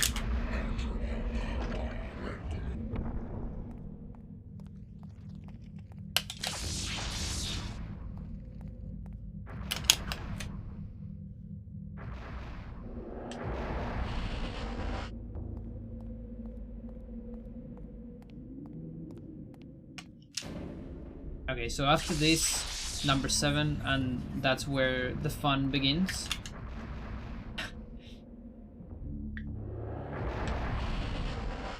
And yeah, this horror actually dies on this alignment. One of the horrors dies before you complete number 1.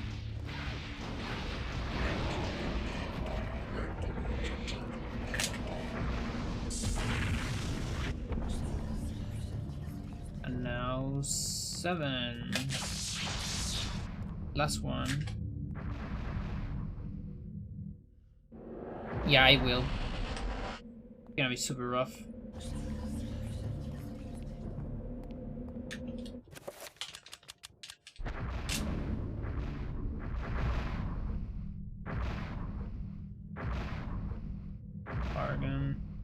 So, oh yeah, Paragon save the game.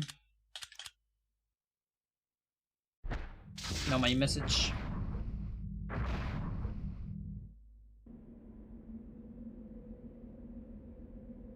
And watch a cutscene.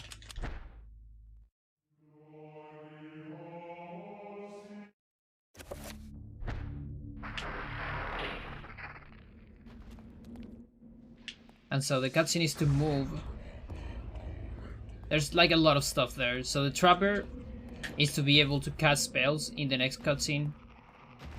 The no magic message to be able to input a pause on the next cutscene. Then the cutscene in the pause menu, the cinematic, to be able to move in the cutscene. And then from there you can leave the room to cancel the cutscene right after the barrier opens.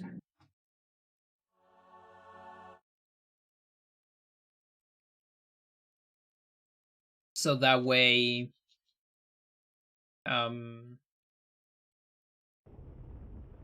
yeah, you can just leave early and you don't have to do the last one. Let's just watch the... Okay, I guess not. Oh, because hide sanity. You're right. Yeah, I don't get sequel here. Help me! Please help me! Forgot about that. Totally forgot about that. You only get sequel when you finish the last chapter with high sanity. Let me take a look at my magic. Okay, should be able to do this once,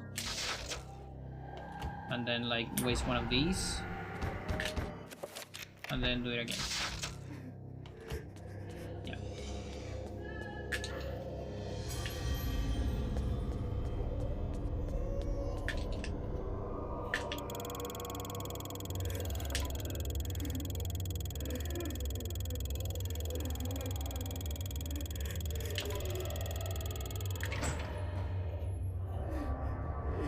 Say no here. No.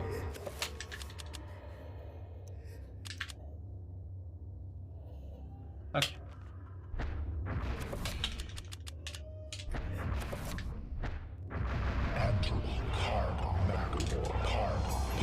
Too late. Yeah.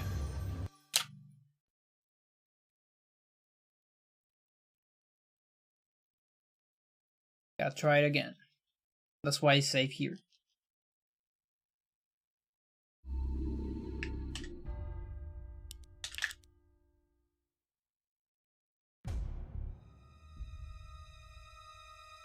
So that one, when you get it too late, it's a soft lock.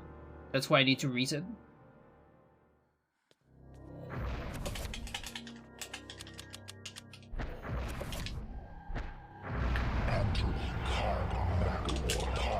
Oh fuck. Forget that I need to read this thing. Okay.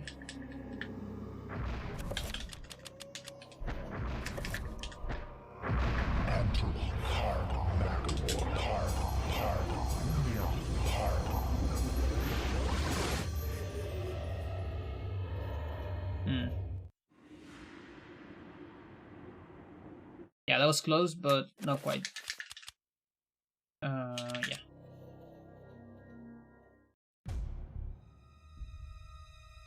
Like, probably I didn't got a whole lot of frames, because I matched pretty hard.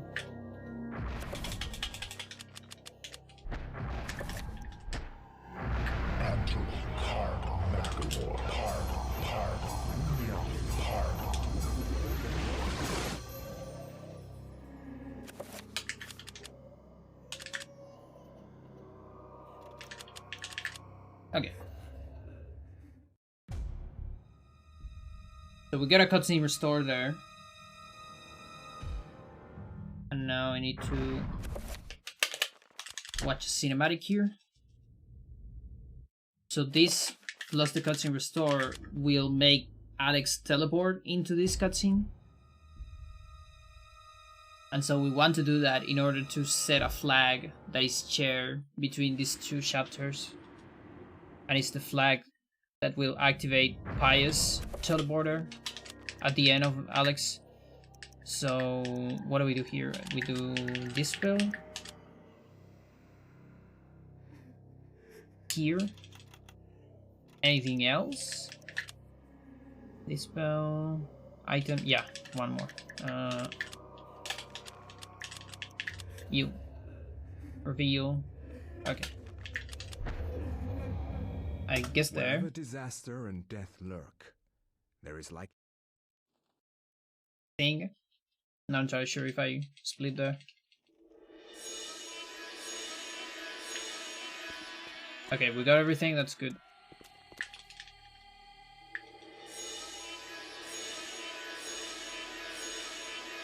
We're gonna get mode here. Actually kinda important. That's part of 100%.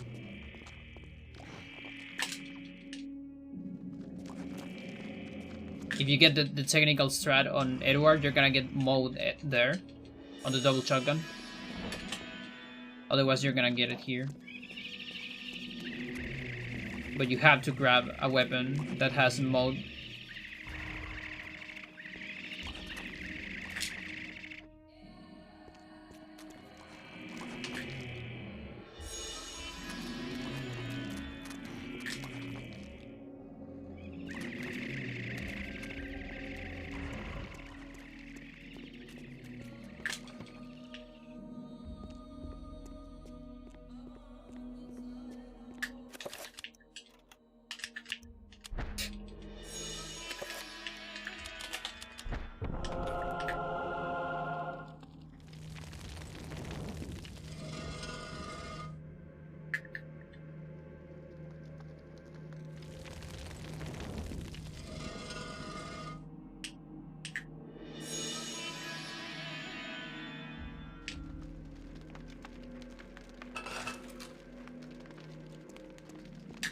Okay. So after this, we're gonna cast a pool into our reveal.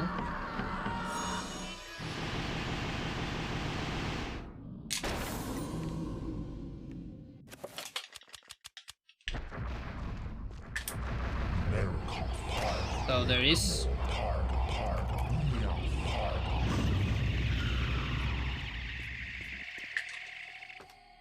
And then do some manipulations to avoid sanity effects, as usual.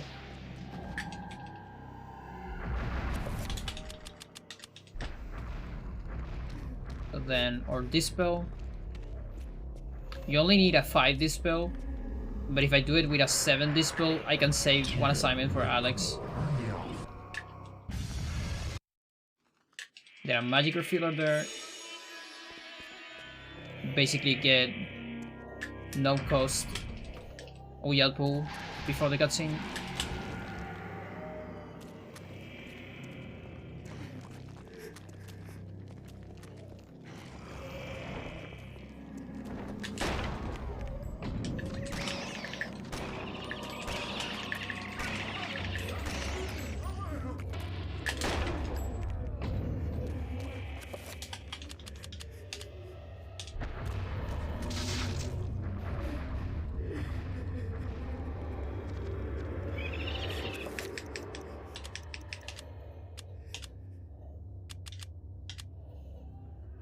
I don't remember, but whatever, let's try that.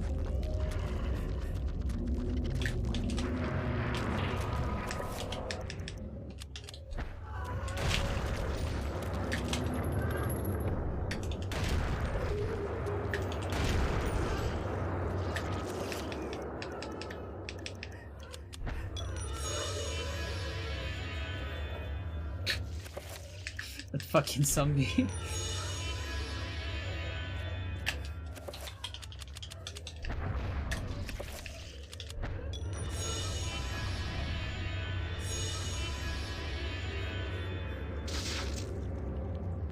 So doing a teleport here is very similar to the one on Edward, where we also need a cutscene to move. That's because our character is frozen. So to recover movement, we need the cutscene. And then you get an invisible rifle for just a little bit. It's kind of fun. I'm kind of sad that it doesn't last more. Another rule here. Because you don't lose time during... I mean, you don't lose magic during FX.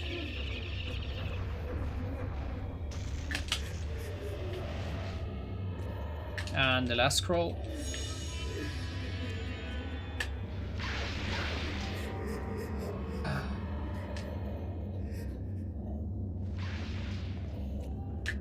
And now we're gonna cast recovery. Gonna assign bind here. Then recast. Another bind to cancel this one. Make advance the cutscene. Get fucked. I'm not dealing with those guys again on Hundo. No thanks.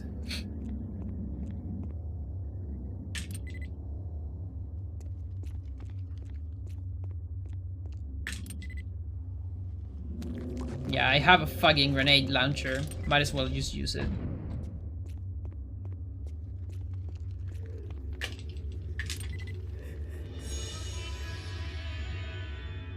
So I need to put shields and a bow.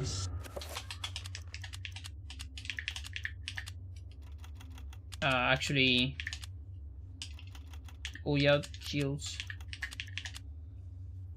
And a bow, and I think that's it.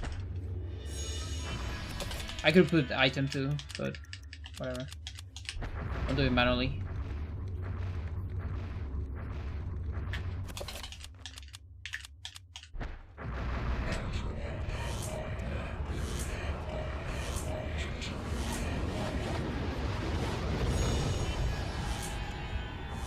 Yeah, this is the only alignment where I use Uyao shields instead of Chattur'gha shields. Because I need to do a Uyao Dispel on Alex, and that would get rid of my Chattur'gha shields.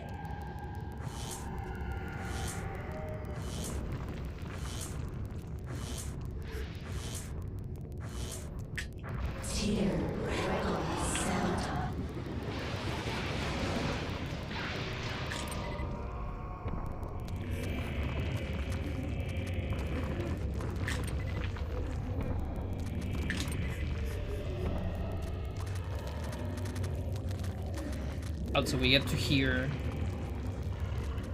the empty grenade launcher on Hundo.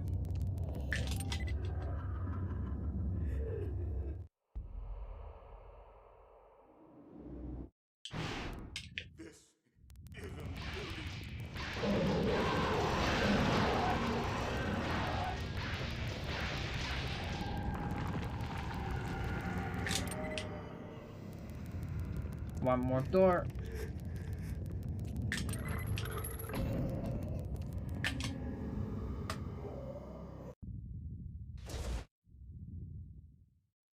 So now Alex. So shield is on this side. Okay.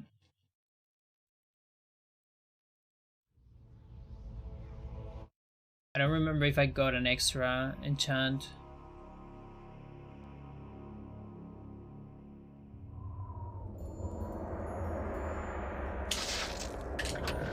So I cancel Trapper to avoid the last sequel.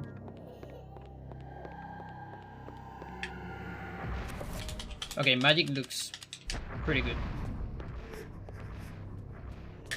Like with that, I should be able to avoid all the sanity effects here without getting into trouble with magic.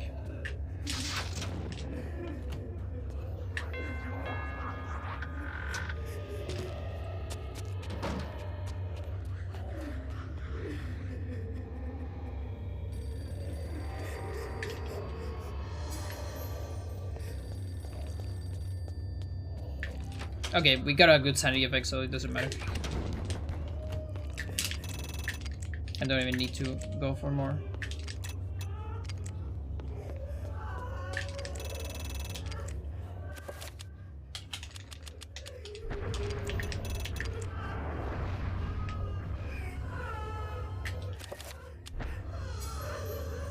And enchanted gladius are good to go. I'm gonna cast a sanity pool right here. This is to help a little bit on Pious fight. And at the same time I save enough stamina to make this trip. So I do that instead of sneaking.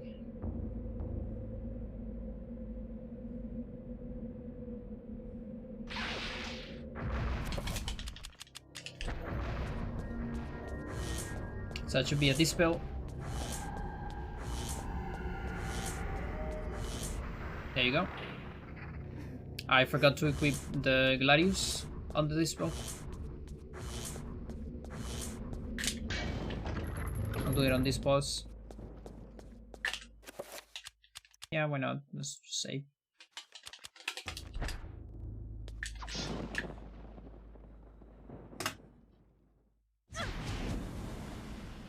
Okay, this one beast took 2 hours, sadly.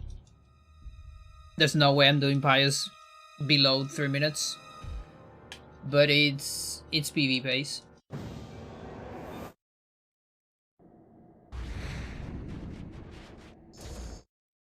If I equip the Gladius.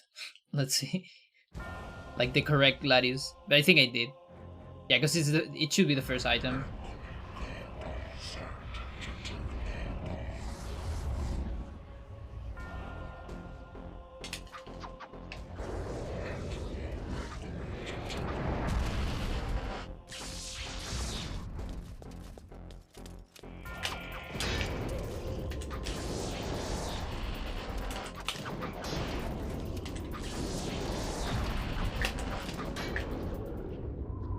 Okay, so we got the dispel there.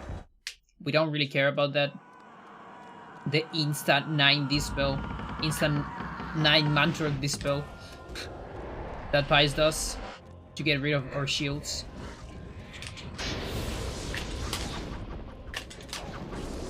We don't care only because we have enchanted Gladius. So it just doesn't dispel.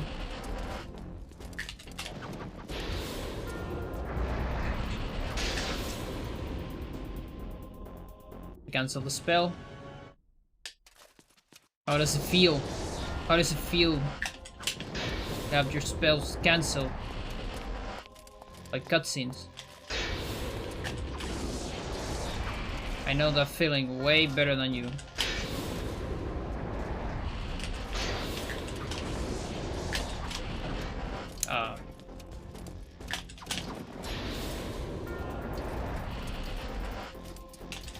This is looking like a pretty good fight.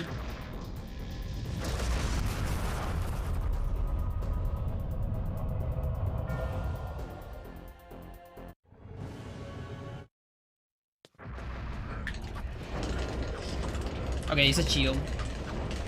Kinda sucks. Come on.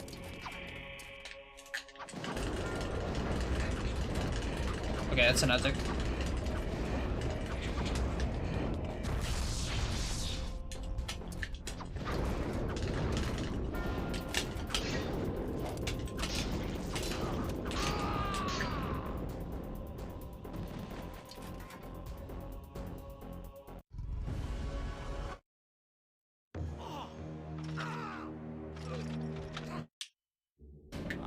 That's the ticket.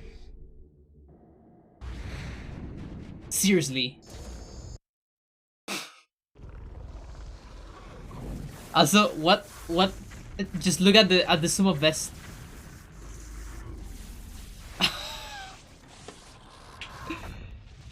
Oh my god, that was a very good fight.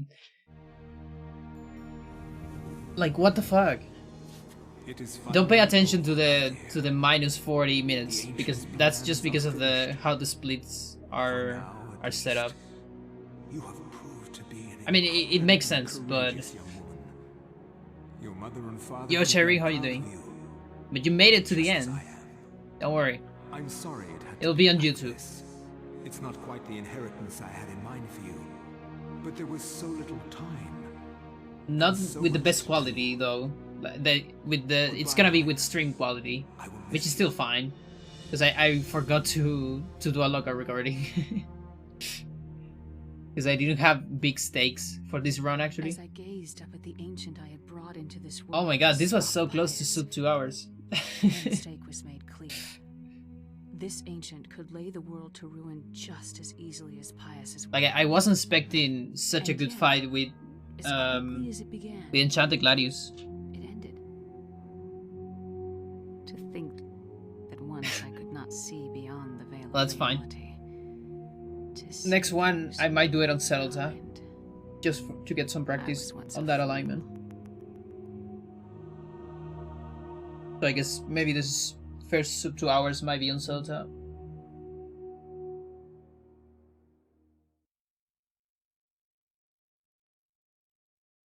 So, why did I did this? Why did I do this? Because the run is not optimized at all. We're still on a stage where I can go any alignment and do a decent PV, basically. So this one is on Chattur'gha. So the only rune for 100% one alignment is that you choose an alignment, your favorite one, whatever, and then complete a Hundo. So this one was done on Chattur'gha. The other ones were done on Uyath. Uyath is the fastest one, absolutely. But I'm doing all three, like, because I kind of practicing for all alignments. And yeah, I'm very happy with this because it wasn't that bad, you know. Like, I'm not talking about the execution. I'm talking about, well, the execution also wasn't that bad at all. But I'm talking about how it feels, how the Chattur'gha feels. Like it has some nuances. The fact that we can do insta kill, it's really cool. Like honestly, probably my favorite thing because it makes Peter different. And also, it's like easier. Like honestly, this, like here for example, I saved time on Peter.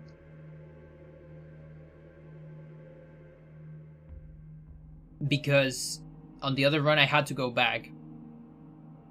But I also saved time on the other run where I had to redo Zombie Clip a bunch of times. So skipping the Black Guardian. Where are my peels? Oh, here.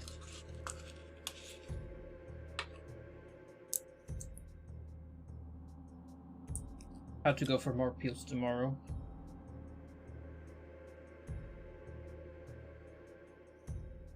So, yeah. And let's see, overall, got some mistakes on Elia.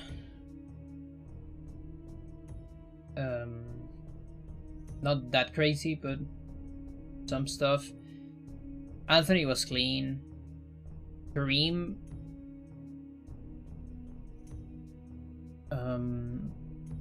I think I got a little bit of sloppiness on the barrier fight, maybe? But the other fight, the Ramdal fight, was pretty clean. Max, I think, had some weird things here and there, maybe? Lindsay, what about Lindsay?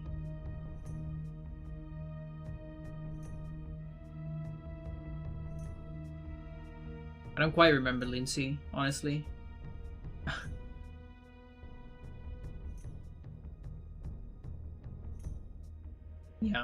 Yeah, I just don't remember it. I think it was fine.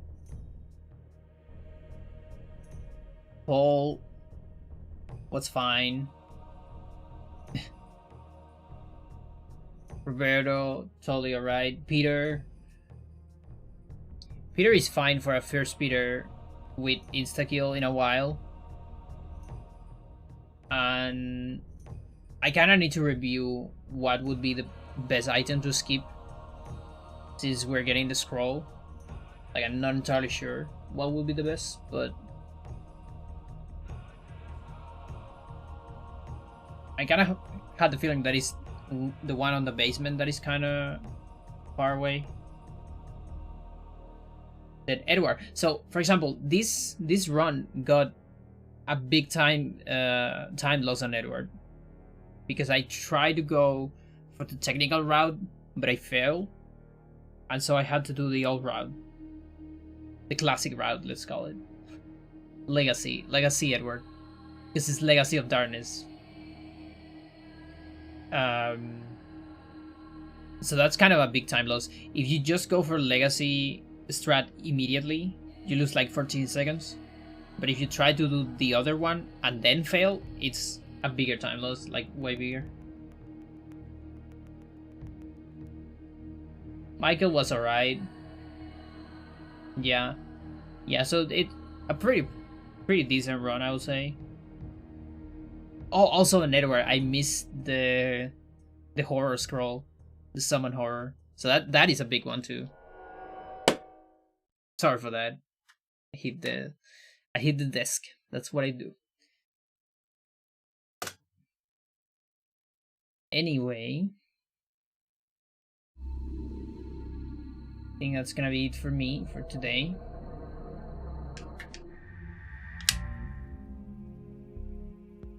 Because my soul wants to play Spelunky, but my body tells me that I should sleep.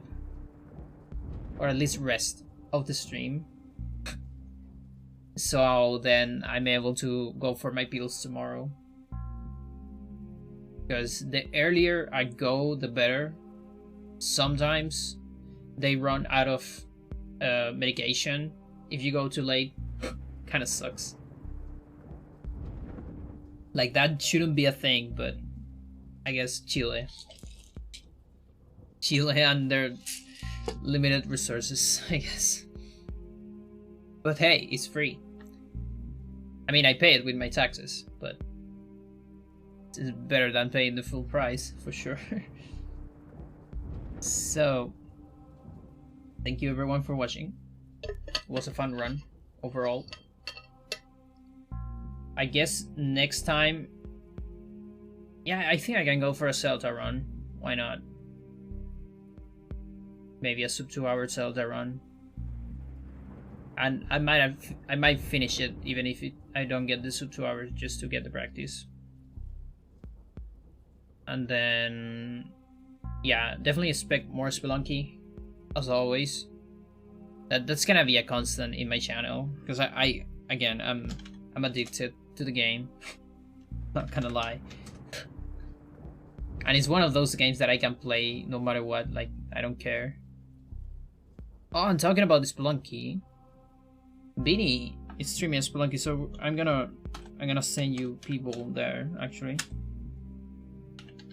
Yeah, I don't care.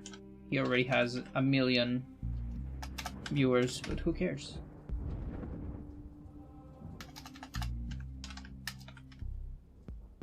So have a good one, everyone. And hang on. Yeah, see you on the next stream. Again, I'm gonna upload this to YouTube, but yeah, that'll be for me.